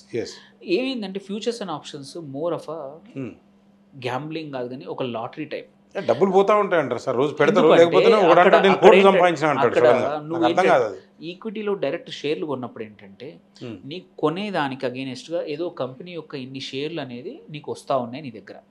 But options కానీ ఏవైతే ఉన్నాయో ఫ్యూచర్సే కానీ ఆప్షన్స్ కూడా నువ్వు చేసేది ఏంటి, ఈ యాసెట్ పెరుగుతుందా తగ్గుతుందా అని బెట్ చేయడాన్ని ఆప్షన్స్ అంటాం. Betting system almost gaming. Futures అంటేనేమో అట్లీస్ట్ ఇప్పుడు ఎగ్జాంపుల్ ఒక కంపెనీ షేర్ ఉంది, ఈ మంత్ ఎక్స్పైరీ ఫ్యూచర్ కొంటుంటే ఆ మంత్ ఎండింగ్కి ఈ షేర్ ఇప్పుడు 2,000 రూపాయలు ఉంది, నాకు 2,100 అవుతుంది అనే బెట్ కట్టి నువ్వు 2,100 తీసుకుంటావు అని నమ్మకంగా నువ్వు ఫ్యూచర్ కాంట్రాక్ట్ తీసుకున్నట్టు. ఆర్ అమ్మడం కానీ కొనడం కానీ అట్లీస్ట్ అక్కడ కూడా తక్కువ లాస్ ఉంటుంది. బట్ మేజర్ లాస్ ఎక్కడంటే ఆప్షన్స్లో ఏంటంటే పుట్ ఆప్షన్స్ కానీ కాల్ ఆప్షన్స్ కానీ కూడా నువ్వు యాసెట్ కొనట్లేదు. ఓకే, తక్కువ ఖర్చుతో తక్కువ ప్రీమియంతో ఆ స్టాక్ పెరుగుతుంది తగ్గుతుంది అనే దాని మీద నువ్వు ఒక ప్రీమియం కడుతున్నావు. స్టాక్ ప్రైస్ 2,000 ఉంటుంది, నువ్వు ఒక 10 స్టాక్స్ కొనంటే 20,000 కట్టాలి. ఓకే, అదే అలా కాకుండా ఈ 2,000 రూపాయల స్టాకు ఒక 50 షేర్లది ఒక యూనిట్ లాగా తీసుకొని ఇప్పుడు 2,000 రూపాయల ట్రేడ్ అవుతున్నది 2,100 ఒక వారం తర్వాత అవుతుంది అని నువ్వు అనుకుంటే, పెరుగుతుంది అనుకుంటే, ప్రెడిక్షన్ అనుకుంటే నువ్వు కాల్ ఆప్షన్ తీసుకుంటే అప్పుడు ఏంటంటే నువ్వు 50 షేర్లు లెక్క ప్రకారం అయితే ఎంత, ₹1,00,000 కట్టాలి. ఓకే, బట్ ₹1,00,000 అవసరం లేకుండా 2,000 3,000 రూపాయలు పెట్టి నువ్వు 50 షేర్లకు సంబంధించిన అప్ ఆర్ డౌన్ అనేది కొంటున్నావు. జస్ట్ బెట్టింగ్, అది ఎంతైనా పెట్టచ్చు, 1,00,000 పెట్టచ్చు, నువ్వు పడిపోతుందని పెట్టచ్చు, పెట్టచ్చు. కాకపోతే ఏంటంటే ఇది బెట్ కోసం కాదు, ఈ టూల్స్ అన్ని ఆప్షన్స్ అనేది నువ్వు హెడ్జింగ్ కోసం. నీ రిస్క్ని మార్కెట్ పెరిగినా తగ్గినా నాకు ఉన్న యాసెట్ని సడన్గా పడిపోకూడదనే రిస్క్ టూల్స్ అన్నమాట. వాటిని ఏంటంటే ఒక ఇన్వెస్ట్మెంట్ ఆయుధంగా వాడుకొని ఒక గ్యాంబ్లింగ్ లాటరీ లాగా దీన్ని కూడా పెడుతున్నారు అనేది ఒక వ్యసనమైంది. సో ఇది ఏమైందంటే ఎంత పెద్దగా ఎస్పెషల్లీ డిమాట్ ఓపెన్ అయ్యాక అందరూ కూడా అండర్లైయింగ్ యాసెట్ అంటే డైరెక్ట్ ఈక్విటీ పట్టించుకోకుండా ఆప్షన్స్ వైపు, ఎందుకంటే క్విక్ మనీ లాట్ 2,000 3,000 5,000 రూపాయలు ఉంటుంది, పెరిగింది అనుకోండి 5% అండర్లైన్ ప్రైస్ పెరిగితే ఇది 20-50% పెరిగితే 100% పెరుగుతుంది, ఎక్స్పైరీ దగ్గరకు వస్తే ఇంకెక్కువ పెరుగుతుంది. సో ఈ అన్నిటినీ ఇప్పుడు ఇంత ఈజీగా యాప్ ఎవరు చెప్పాల్సిన అవసరం లేదు, జరుగుతుంది కూడా. నువ్వు ఓన్లీ నువ్వు ఆఫీస్లో కూర్చొని స్క్రీన్ మీద చూసుకోవచ్చు, ఆర్ మొబైల్లో చూసుకొని ఆప్షన్ ప్రైస్ పెరుగుతుంది అనేది పాత డేటా చూస్తే ఓకే ఇది పెరుగుతుంది తగ్గుతుంది అనేది నీకు లాజిక్ లేకుండా వేరే వాడు చేస్తున్నాడని, నీకు సబ్జెక్ట్ లేకుండా, నీకు వెనకాల బ్యాకింగ్ లేకుండా జీరో సమ్ గేమ్. అంటే లాటరీ ఎప్పుడు కూడా వస్తే మొత్తం వస్తుంది, పోతే మొత్తం పోతుంది, either zero or sum, there is nothing between. అదే స్టాక్ మార్కెట్లో నువ్వు ఈక్విటీ డైరెక్ట్గా కొంటే ఆర్ మ్యూచువల్ ఫండ్ల ద్వారా కొంటే జీరో సమ్ గేమ్ కాదు. నువ్వు ₹1,00,000 పెడితే మార్కెట్ ఒక 10% పడ్డా 90,000 ఉంటాయి. సో నీకు ఆ 90,000 కూడా ఇవాళ అమ్మితేనే 90,000 వస్తాయి. నువ్వు అలాగే ఉన్నాయి, మార్కెట్ మళ్ళీ రికవర్ అయిందంటే మళ్ళీ నీ డబ్బులు నీకు వస్తాయి, ఇంకా పెరుగుతాయి. వేరే ఆప్షన్స్కి అట్లా కాదు, ఎక్స్పైరీ డేట్ ఉంటుంది, వీక్లీ ఆప్షన్స్ అని మంత్లీ ఆప్షన్స్ అని ఉంటాయి. సో ఇప్పుడు అందుకే ఇవి ఎంత పెద్దగా పెరిగిపోయిందంటే ప్రపంచంలో ఎక్కడా లేని డెరివేటివ్స్ సైజు మన మార్కెట్ సైజ్ అంత ఎక్కువగా పెరిగిపోయింది. అందుకే ఏమైంది లాస్ట్ ఫ్యూ ఇయర్స్లో ఫారిన్ కంపెనీస్ వచ్చి కూడా హై ఫ్రీక్వెన్సీ ట్రేడింగ్ సిస్టమ్స్ వాడుకొని ఇట్లాంటి వాటిల్లో ఇన్వాల్వ్ అయిపోయారు. అప్పుడు ఏమైంది, లాభం ఓరపడుతున్నారు. ఇట్లాంటి పెద్ద కంపెనీలు డబ్బులున్న వాళ్ళు లాభపడుతున్నారు ఒక 1 or 2%. అంటే 97-98% మంది ఇందులో పెట్టే వాళ్ళు డబ్బులు పొడగొట్టుకుంటున్నారు.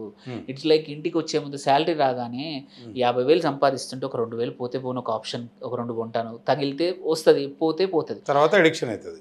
ఎస్, ఆ తర్వాత ఏమైందంటే దానికోసం అరే ఏమైతుంది, ఇంకొకసారి కూడా ఒకసారి సడన్గా తగులుతుంది, రైట్. మీరు అన్నట్టు మనం అనుకున్నట్టు ఒకసారి పే- తగులుతుంది. ఉమ్. ఒక 10,000 పెడితే ఓపెన్ గా ₹1,00,000 కామన్ వస్తాయి. భాషలో చెప్పాలంటే పేకట్ లాగా ఉంది ఇది. 10 లక్షలు వస్తాయి. ఆ లక్ష 10,000 పెడితే 1,00,000 వస్తుంది. అవును. అమ్మ 1,00,000 వచ్చిందంటే నాకు ఆట వచ్చింది. ఉమ్.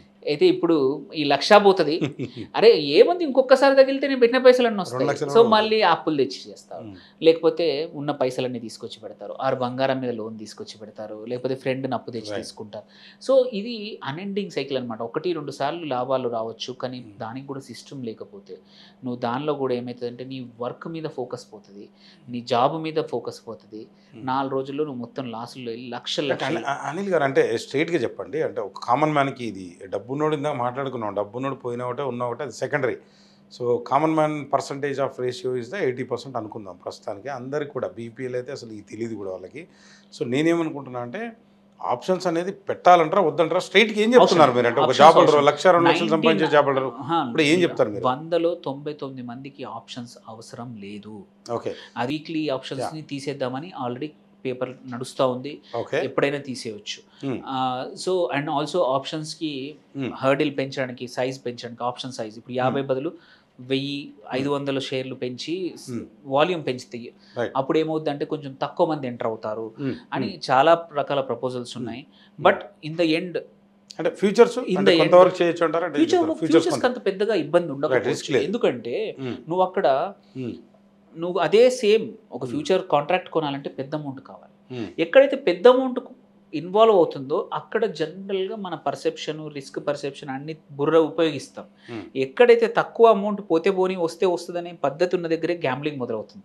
లాటరీ ఎందుకు ₹50, ₹100, ₹200 టికెట్ పోతే పోతుంది, వస్తే వస్తుంది.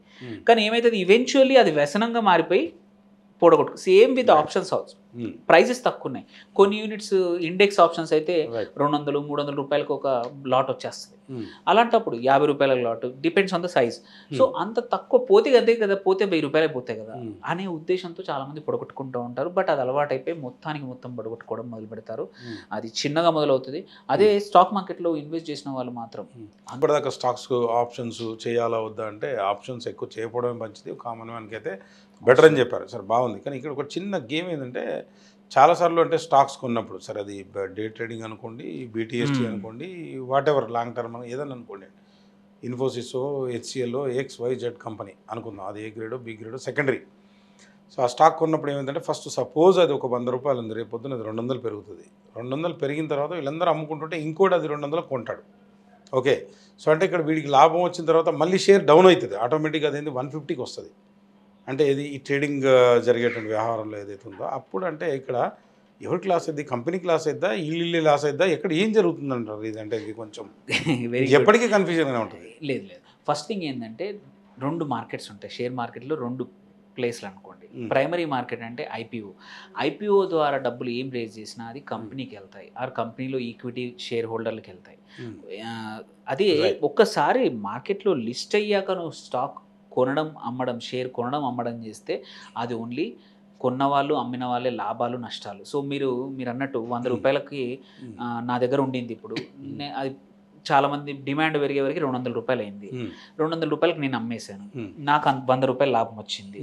ఆ తర్వాత డిమాండ్ పడిపోయింది, మీరు కొన్నారు నా దగ్గర 200, మీరు 150కి అవసరం ఉంది కాబట్టి డబ్బులు అవసరం ఉన్నాయి, 150కి అమ్మేశారు, నష్టం మీది. సో ఒక్కసారి సెకండరీ మార్కెట్కి వచ్చాక కొన్నవాడు మంచి రేటు కమ్మితే లాభపడతాడు, లేకపోతే నష్టపోతాడు.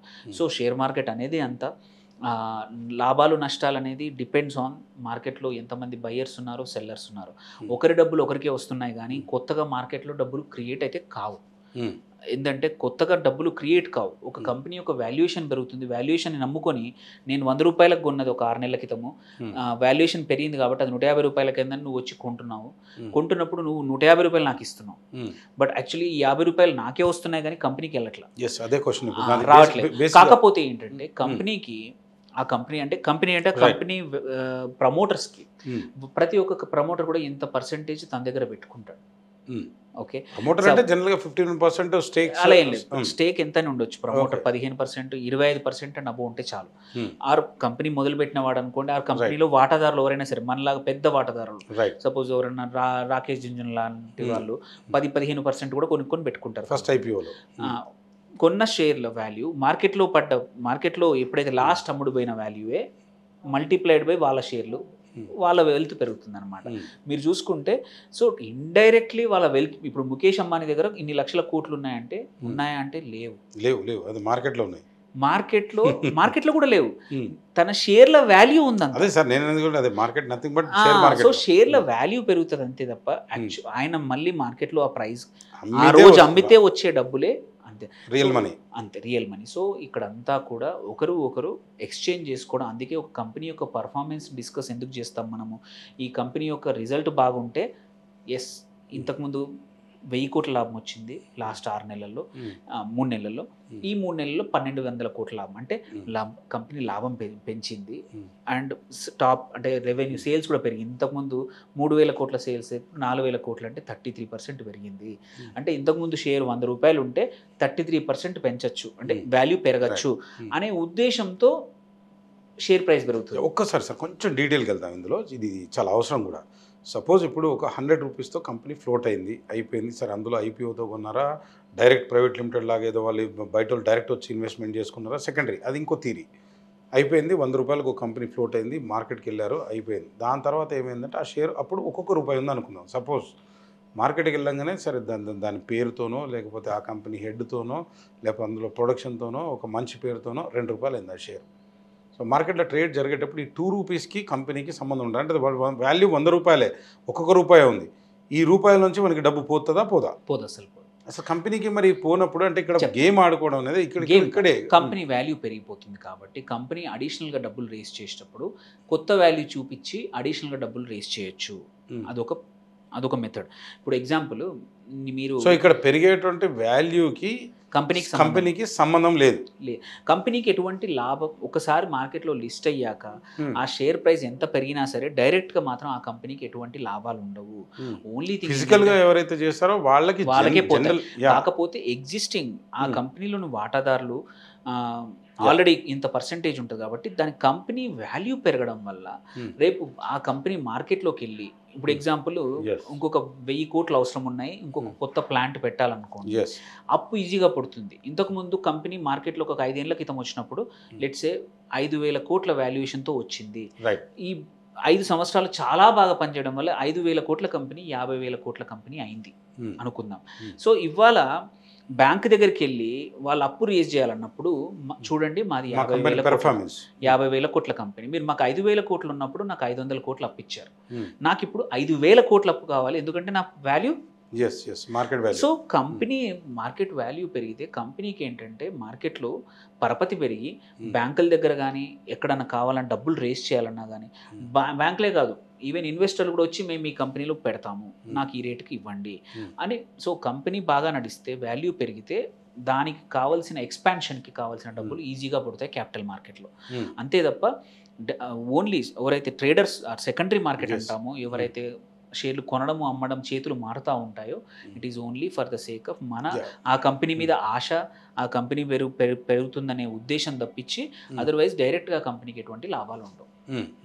అలాంటి ఇప్పుడు నాకు అర్థం కాదు ఏంటంటే వేక్ క్వశ్చన్ అనుకోండి ఇది, అంటే దీంట్లో చివరి క్వశ్చన్ ఇది, ఎక్కువసేపు కాకుండా అసలు ఏ కంపెనీ లేకుండా కూడా ఈ మార్కెట్ చేసుకోవచ్చు కదా అనేది అసలు. ఎందుకంటే ఈ డబ్బు అనేది ఆ కంపెనీకి ఎలాగో పోవట్లేదు, మీకు అర్థమైందా? కానీ ఎప్పుడైనా సరే అండర్లయింగ్ వాల్యూ, ఇప్పుడు గోల్డ్కి కానీ గోల్డ్కి ఫిజికల్గా అది ఉంది, ఏది మనకు కనబడుతుంది కళ్ళ. సేమ్ ఇక్కడ కంపెనీలో షేర్లు కూడా ఆ కంపెనీ యొక్క పర్ఫార్మెన్స్, అందుకే అండర్లయింగ్ అంటాం. అండర్లయింగ్ అంటే ఏంటంటే కింద ఉన్న యాసెట్ ఏంటి, ఇప్పుడు భూమి చూపించుకొని షేర్ మార్కెట్ మొత్తం కంప్లీట్ గా జీరో అయిపోవచ్చు అంటారా? జీరో ఎవరు కొనడండి, అయిపోయింది జీరో. ప్రస్తుతం అట్లాంటి కంపెనీలు లేదు కదా. ప్రతి కంపెనీకి కూడా బుక్ వాల్యూ అనేది ఉంటుంది కదా, ప్రతి కంపెనీకి కూడా ల్యాండ్స్ ఉన్నాయి, ప్లాంట్స్ ఉన్నాయి, జీరో అయిపోయింది.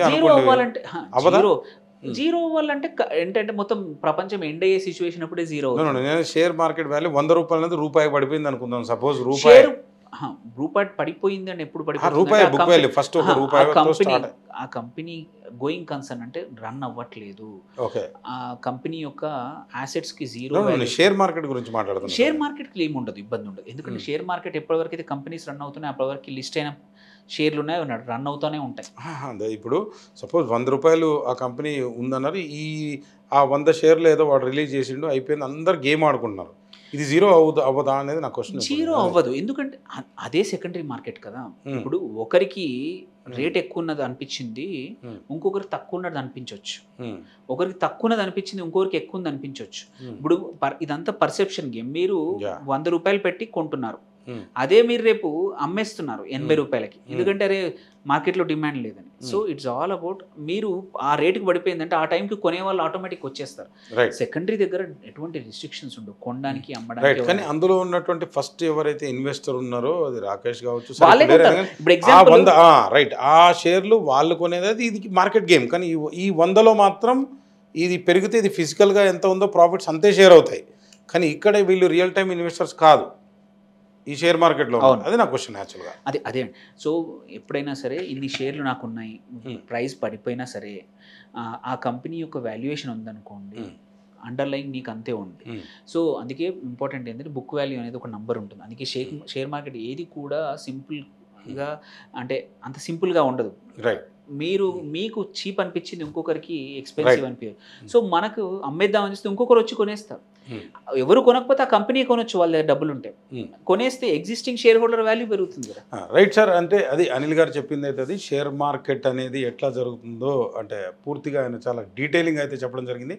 ఒక్కసారి సార్ క్రిప్టో మార్కెట్కి వద్దాం. అంటే బిట్ కాయిన్ అందరికీ తెలిసి, ఈ బిట్ కాయిన్లో లక్షలు వస్తాయి, కోట్లు వస్తాయి, ఏదో బ్లాక్ చైన్ టెక్నాలజీ అంటారు. ఇండియాలో కూడా ఒకసారి నిర్మలా సీతారామన్ గారు కూడా దీని గురించి మాట్లాడడం జరిగింది. చేస్తే మంచిదే అని మనకు ఉన్న పొలిటీషియన్స్ అయితే అధికారంలో ఉన్న వాళ్ళు మాట్లాడారు. కానీ దాన్ని ఎందుకు అఫీషియల్ చేయలేకపోయారో నాకైతే తెలియదు కామన్ మ్యాన్గా. అంటే ఇది అమెరికాలో కూడా అంటే అది అఫీషియల్గానే నడుస్తున్నట్టుగా ఉంటుంది. అది ఇంకా కొన్ని కంట్రీలో కూడా ఉంది. అది గేమింగ్తోనూ లేకపోతే రకరకాలుగా యాప్స్ ఒక 11-12 కంపెనీలు వచ్చినట్టుంది. కానీ అది ఎక్కడ మొదలైంది, ఎవరు చేస్తారు, ఏం చేస్తారు తెలియదు అంటారు. అంటే అది మంచిదే అంటారా? వేరే దేశంలో కూడా అంటే ఇప్పటికీ కూడా ఇది అఫీషియల్గా జరుగుతుందా, అన్అఫీషియల్గా జరుగుతుందా అర్థం కాని పరిస్థితి. దాని ట్యాక్స్ కట్టాలా వద్దా, డబ్బు అనేది కూడా ఇప్పటికి కూడా కొంత కన్ఫ్యూజన్ ఉంది ఇండియాలో. అంటే ఏం చెప్తారు? 3-4 ఆస్పెక్ట్స్ ఉన్నాయండి. ఒకటి వచ్చేసి ఇది డీసెంట్రలైజ్డ్ కరెన్సీ. ఓకే, డీసెంట్రలైజ్డ్ ఒక యాసెట్ అనుకోండి, ఇది ఎవరికి కంట్రోల్ లేదు. అదే ఇప్పుడు ఇండియాలో ఉండే మనీ సప్లై కానివ్వండి, అవన్నిటికీ ఆర్బీఐ కంట్రోల్ ఉంటుంది. సో ఎటువంటి సెంట్రల్ బ్యాంక్స్ కంట్రోల్ లేదు కాబట్టి డీసెంట్రలైజ్డ్ కరెన్సీ కాబట్టి దానికి లీగల్గా మనం భయపడాల్సి వస్తుంది. ఎందుకంటే ఇది ఇంత పాపులర్ అయింది కాబట్టి ఇది ఒక హెడ్జింగ్ యాసెట్, గోల్డ్ లాగా దీన్ని కూడా ఒక ఆల్టర్నేట్ యాసెట్గా డెవలప్ అయిపోయింది over period of time. And దీన్ని కూడా అడ్వాంటేజ్, మీరు అన్నట్టు దీనికి ఏమైనా అడ్వాంటేజెస్ ఉన్నాయంటే ఉన్నాయి. ఎటువంటి ఇబ్బందులు లేకుండా క్రాస్ బార్డర్ ట్రాన్సాక్షన్స్ కానివ్వండి ఈజీగా జరిగిపోతాయి. ఓకే, మీరు బ్లాక్ చైనే కానివ్వండి, ఎలా అయినా సరే నువ్వు ఒక ఫిజికల్ కరెన్సీ లేకుండా ఒక గూడ్స్ను ఎక్స్చేంజ్ చేసుకోవడానికి ఒక మంచి మార్గం. Then coming to legal aspects, compulsory ఇప్పుడు ఇండియాలో మాత్రం ఏంటంటే దాన్ని కొనడానికి మొత్తం బ్యాన్ అయితే చేయలేదు, బట్ ఏంటంటే మాత్రం ట్యాక్సేషన్ హయ్యర్ పెంచారు. 33% మనం ట్యాక్స్ 35% కట్టాల్సి వస్తుంది దగ్గర ఏది ప్రాఫిట్స్ పైన. సో అలాంటప్పుడు అంటే డిస్కరేజ్ చేయడానికి ఎక్కువగా ప్రయత్నిస్తుంది ప్రభుత్వము. ఇది యూజా లేదా అంటే ఏంటంటే ఇంత డీసెంట్రలైజ్డ్ కరెన్సీ అనేది ఎప్పుడైనా ఇబ్బందే, ఎందుకంటే కంట్రోల్ ఉండదు. ఎవరెప్పుడు క్లోజ్ చేస్తారో ఎక్కడ ఇది అవుతుందో తెలియదు. ఆల్రెడీ లాస్ట్ వీక్ కూడా సడన్ గా బిట్ కాయిన్ సడన్ గా ఒకరు విత్డ్రా చేసేసుకున్నారు పెద్ద అమౌంట్, చేయగానే సడన్ గా వాల్యూ పడిపోయింది. అంటే ఇది హైలీ వోలటైల్. ఇది ఫస్ట్ థింగ్, ఇది అందరికీ పనికిరాదు, కామన్ మ్యాన్కి అస్సలు పనికిరాని యాసెట్ క్రిప్టో కాయిన్స్. ఇక్కడ కూడా మళ్ళీ ఇంకోటి ఏంది, మొదలు అట్లీస్ట్ కొంచెం పేరున్న కొన్ని కాయిన్స్ ఒక డీసెంట్ సైజ్కి వచ్చేసాయి. అంటే చాలా మంది మార్కెట్ క్యాప్ పెరిగిపోయింది అండ్ ఈ కాయిన్స్ చాలా మంది దగ్గర ఉన్నాయి. ఓకే, చాలా మంది వాడుతున్నారు, ఉంచుకున్నారు, వ్యాలెట్స్లో ఉంచుకున్నారు, అంత బాగా ఉంది. కానీ దీన్ని చూపించి కొత్తగా పిచ్చి కాయిన్స్, ఆల్ట్ కాయిన్స్ అన్ని చాలా వచ్చాయి. ఎవడు దొరికితే వాడు తయారు చేసి లాజిక్ లేకుండా కంపెనీ పేర్లు అంటే ఎటు దొరికితే అటు సప్లై చేసేసి ఇది పెరుగుతుంది అంటే ఇట్స్ జస్ట్ హైప్ క్రియేట్ చేసేసారు.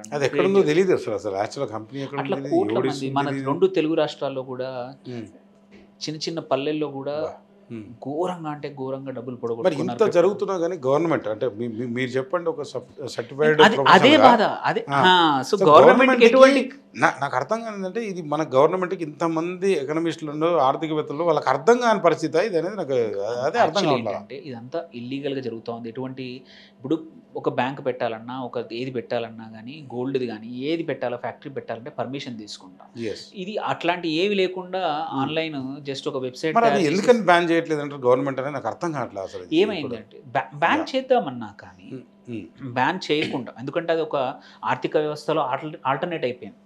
మేజర్ కరెన్సీలు ఏవైతే బిట్ కాయిన్సే కానీ ఈథీరియం కానీ ఇవన్నీ. సో కొత్త టెక్నాలజీని చెడు మార్గం వెళ్లకుండా కాపాడడానికి ట్రై చేస్తూ ఉంది. అది మెయిన్ స్ట్రీమ్ అయ్యి దాన్ని ఒక కంట్రోల్ వచ్చేంత వరకు ప్రభుత్వాలు అనేది వదిలేస్తున్నాయి. మళ్ళీ కొన్ని ప్రభుత్వాలు ఏంటంటే ఇప్పుడు ఎగ్జాంపుల్ అర్జెంటీనా కానీ మళ్ళీ అమెరికాలో కూడా కొన్ని ఎంకరేజ్ చేస్తూ ఉన్నాయి ఆల్టర్నేట్ యాసెట్గా. ఓన్లీ గోల్డ్ మీద డిపెండ్ అవ్వడం కన్నా ఈ డిజిటల్ కరెన్సీ మీద కూడా డిపెండ్ అవ్వడానికి. దీనిలో కూడా టెక్నాలజీ ఇప్పుడు చాలా ఇంప్రూవ్ అయ్యాయి. సో ఎనఫ్ ఇంట్రెస్ట్ ఏదైనా సరే ఏదైనా యాసెట్ మీద, ఇప్పుడు మీరు మనం ఇంతకుముందు అనుకున్న దానిలోనే ప్లాటినం ఎందుకు అంటే చాలా మందికి ఉంటే ప్లాటినం కూడా మళ్ళీ రేపు బ్యాంకులు పెట్టుకునే పరిస్థితి వస్తుంది. సో ఒక మీనింగ్ఫుల్ సైజ్ ఆఫ్ పీపుల్ దగ్గర యాసెట్ ఉంది అంటే దానికి ఒక వ్యాలిడేషన్ ఉంటుంది, దానికి ఒక వాల్యూ ఉంటుంది. సో ఆ వాల్యూ రావడానికి టైం పడుతుంది. ఫ్యూచర్లో డిజిటల్ కరెన్సీస్ మెయిన్ స్ట్రీమ్ అవుతాయి, but it will become like a gold. ఏది ఒక చిన్న నీ పోర్ట్ఫోలియోలో కొంచెం ఉంచుకోవాలి తప్ప ప్రభుత్వం మారొచ్చు, ప్రభుత్వం యాటిట్యూడ్ మారొచ్చు. చాలా థింగ్స్ మనము ఇన్ని రోజులు ఇంతకుముందు ఇల్లీగల్ అన్నవి రేపు లీగల్ అవ్వచ్చు. మధ్యలో కొన్ని రోజులు యాప్స్ గేమింగ్స్ తీసేశారు, మళ్ళీ ఇప్పుడు రియలైజ్ అయ్యారు అందరు డబ్బులు పొడగొట్టుకుంటున్నారని కొన్ని రకాల బెట్టింగ్స్ అన్నిటిని ఆపేశారు. బెట్టింగ్ యాప్స్ అన్ని ఆపేశారు. మధ్యలో లీగలైజ్ చేసింది కూడా ఎందుకంటే ప్రభుత్వం ట్రై చేసి చూసింది. సో మేబీ ఫ్యూచర్లో ప్రపంచంలో అన్ని దేశాలు ఏవైతే మొత్తం లీగలైజ్ చేసుకొని మొత్తం ఇంకా అడాప్ట్ చేశాయనుకోండి, ఎస్ ఇది కూడా మన దగ్గర కూడా అయ్యే అవకాశాలనే. But at this time it's not for the common people. చాలా వొలటైల్, పొద్దున ఒక రకంగా ఉంటుంది, రేపు పొద్దున వరకు చాలా పెరిగిపోతుంది ఆర్ తగ్గిపోతుంది. సో ఇది అందరూ తట్టుకునే పరిస్థితి లేదు. సో ఒక ఇన్వెస్ట్మెంట్ అంటే మనం రేపటి కోసం ఫ్యూచర్ కోసం సేఫ్గా సెక్యూర్గా ఉండాలని పెట్టుకునే యాసెట్. అందుకోసమే ఒక చోట పెట్టకుండా 4 చోట్ల పెట్టమంటాం. అందుకోసమే అందరూ నమ్మే యాసెట్లైన బంగారం కానీ ఆర్ రియల్ ఎస్టేట్ కానీ ఆర్ బ్యాంకులో ఎఫ్డీలు కానీ ఆర్ మ్యూచువల్ ఫండ్ కానీ స్టాక్స్ కానీ, ఎందుకంటే ఇది చాలామంది నమ్ముతారు, చాలామంది కొంటారు అమ్ముతారు. కాబట్టి మనకు ఒకేసారి పడిపోతుందని, మనకు అవసరానికి డబ్బులు ఉంటాయని, ఎందుకంటే డబ్బులు ఫిజికల్ కరెన్సీ రూపంలో కూడా పెట్టుకోవచ్చు, అది కూడా పెట్టుకునే వాళ్ళు చాలామంది ఉన్నారు. కాకపోతే ఏంటంటే వాల్యూ పడిపోతుంది. కాబట్టి ఈ వీటిలో పెరిగితే నువ్వు ఇవాళ 100 రూపాయలు రేపటికి ఒక 10 సంవత్సరాల తర్వాత మీరు అన్నట్టు డబల్ అవ్వడము ట్రిపుల్ అవ్వడము అవుతాయి, ఆ రోజు అవసరాలకు సరిపడతాయి. సో ఏ యాసెట్ అయినా సరే టైం చాలా ఎక్కువ మంది యాక్సెప్ట్ చేస్తే, అందుకే క్రిప్టోలో కూడా దేర్ ఆర్ 2 థింగ్స్ ఉంటాయి. ఒకటి ఆల్ట్ కాయిన్స్, ఇంకోటి స్టేబుల్ కాయిన్స్ అని. స్టేబుల్ కాయిన్స్ ఏంటంటే చాలా యాక్సెప్ట్ చేయబడి హ్యూజ్ మార్కెట్ క్యాప్ ఉన్నాయన్నమాట. అంటే అమ్మడానికి అవకాశం, అట్లీస్ట్ లిక్విడిటీ ఉంది. నువ్వు 100 రూపాయలు పెడితే పడిపోయినా 70-80 రూపాయలు వచ్చే అవకాశం ఉన్న కాయిన్స్లో పెడితే పర్లేదు. ఎందుకంటే కోట్లాది మంది దగ్గర ఈ కాయిన్స్ ఉన్నాయి. కానీ కొత్తగా వచ్చిన పేరు లేని కాయిన్స్ ఏంటంటే అందరి దగ్గర ఉండవు, దానికి ఎటువంటి లాజిక్ ఉండదు. అలాంటప్పుడు కొంచెం జాగ్రత్తగా ఉండాలి. రైట్ అనిల్ గారు, అంటే మొత్తం అంటే క్లుప్తంగా షేర్ మార్కెట్ గురించి కావచ్చు, అంటే క్రిప్టో కరెన్సీ గురించి కావచ్చు, అంటే స్టాక్స్, ఆప్షన్స్ ఏది కొనాలో కొనొద్దు, మెటల్స్ ఏవి కొనాలో ఎలా కొనాలో పూర్తి ఇన్ఫర్మేషన్ అయితే కామన్ మ్యాన్కి అర్థమయ్యే రీతిలో అయితే చెప్పారని అనుకుంటున్నాను. ఇంకా ప్రోడక్ట్ గురించి అయితే డీటెయిల్గా రోజు అయితే మీరు మన లైవ్ షోలో అయితే చర్చ అయితే జరుగుతుంది. ఖచ్చితంగా బీఆర్కే న్యూస్ లైవ్ షోని అయితే మీరు ఎవ్రీ డే 11:30కి అయితే చూడొచ్చు. అంటే ఈచ్ స్టాక్స్ కావచ్చు, మెటల్స్ కావచ్చు, దాని గురించి చెప్పేటువంటి ప్రయత్నం చేస్తాం. దానికన్నా ముందు అంటే బ్రీఫ్ కావాలి కాబట్టి ఈ ఇంటర్వ్యూ చేయడం అయితే జరిగింది. థ్యాంక్ యూ సార్, మీ సమయాన్ని ఇంతవరకు కూడా వెచ్చించినందుకు. ఈ ఆపర్చునిటీ కూడా థ్యాంక్ యూ అండి, మీతో మాట్లాడి. థ్యాంక్ యూ అండి, థ్యాంక్స్ అలాట్.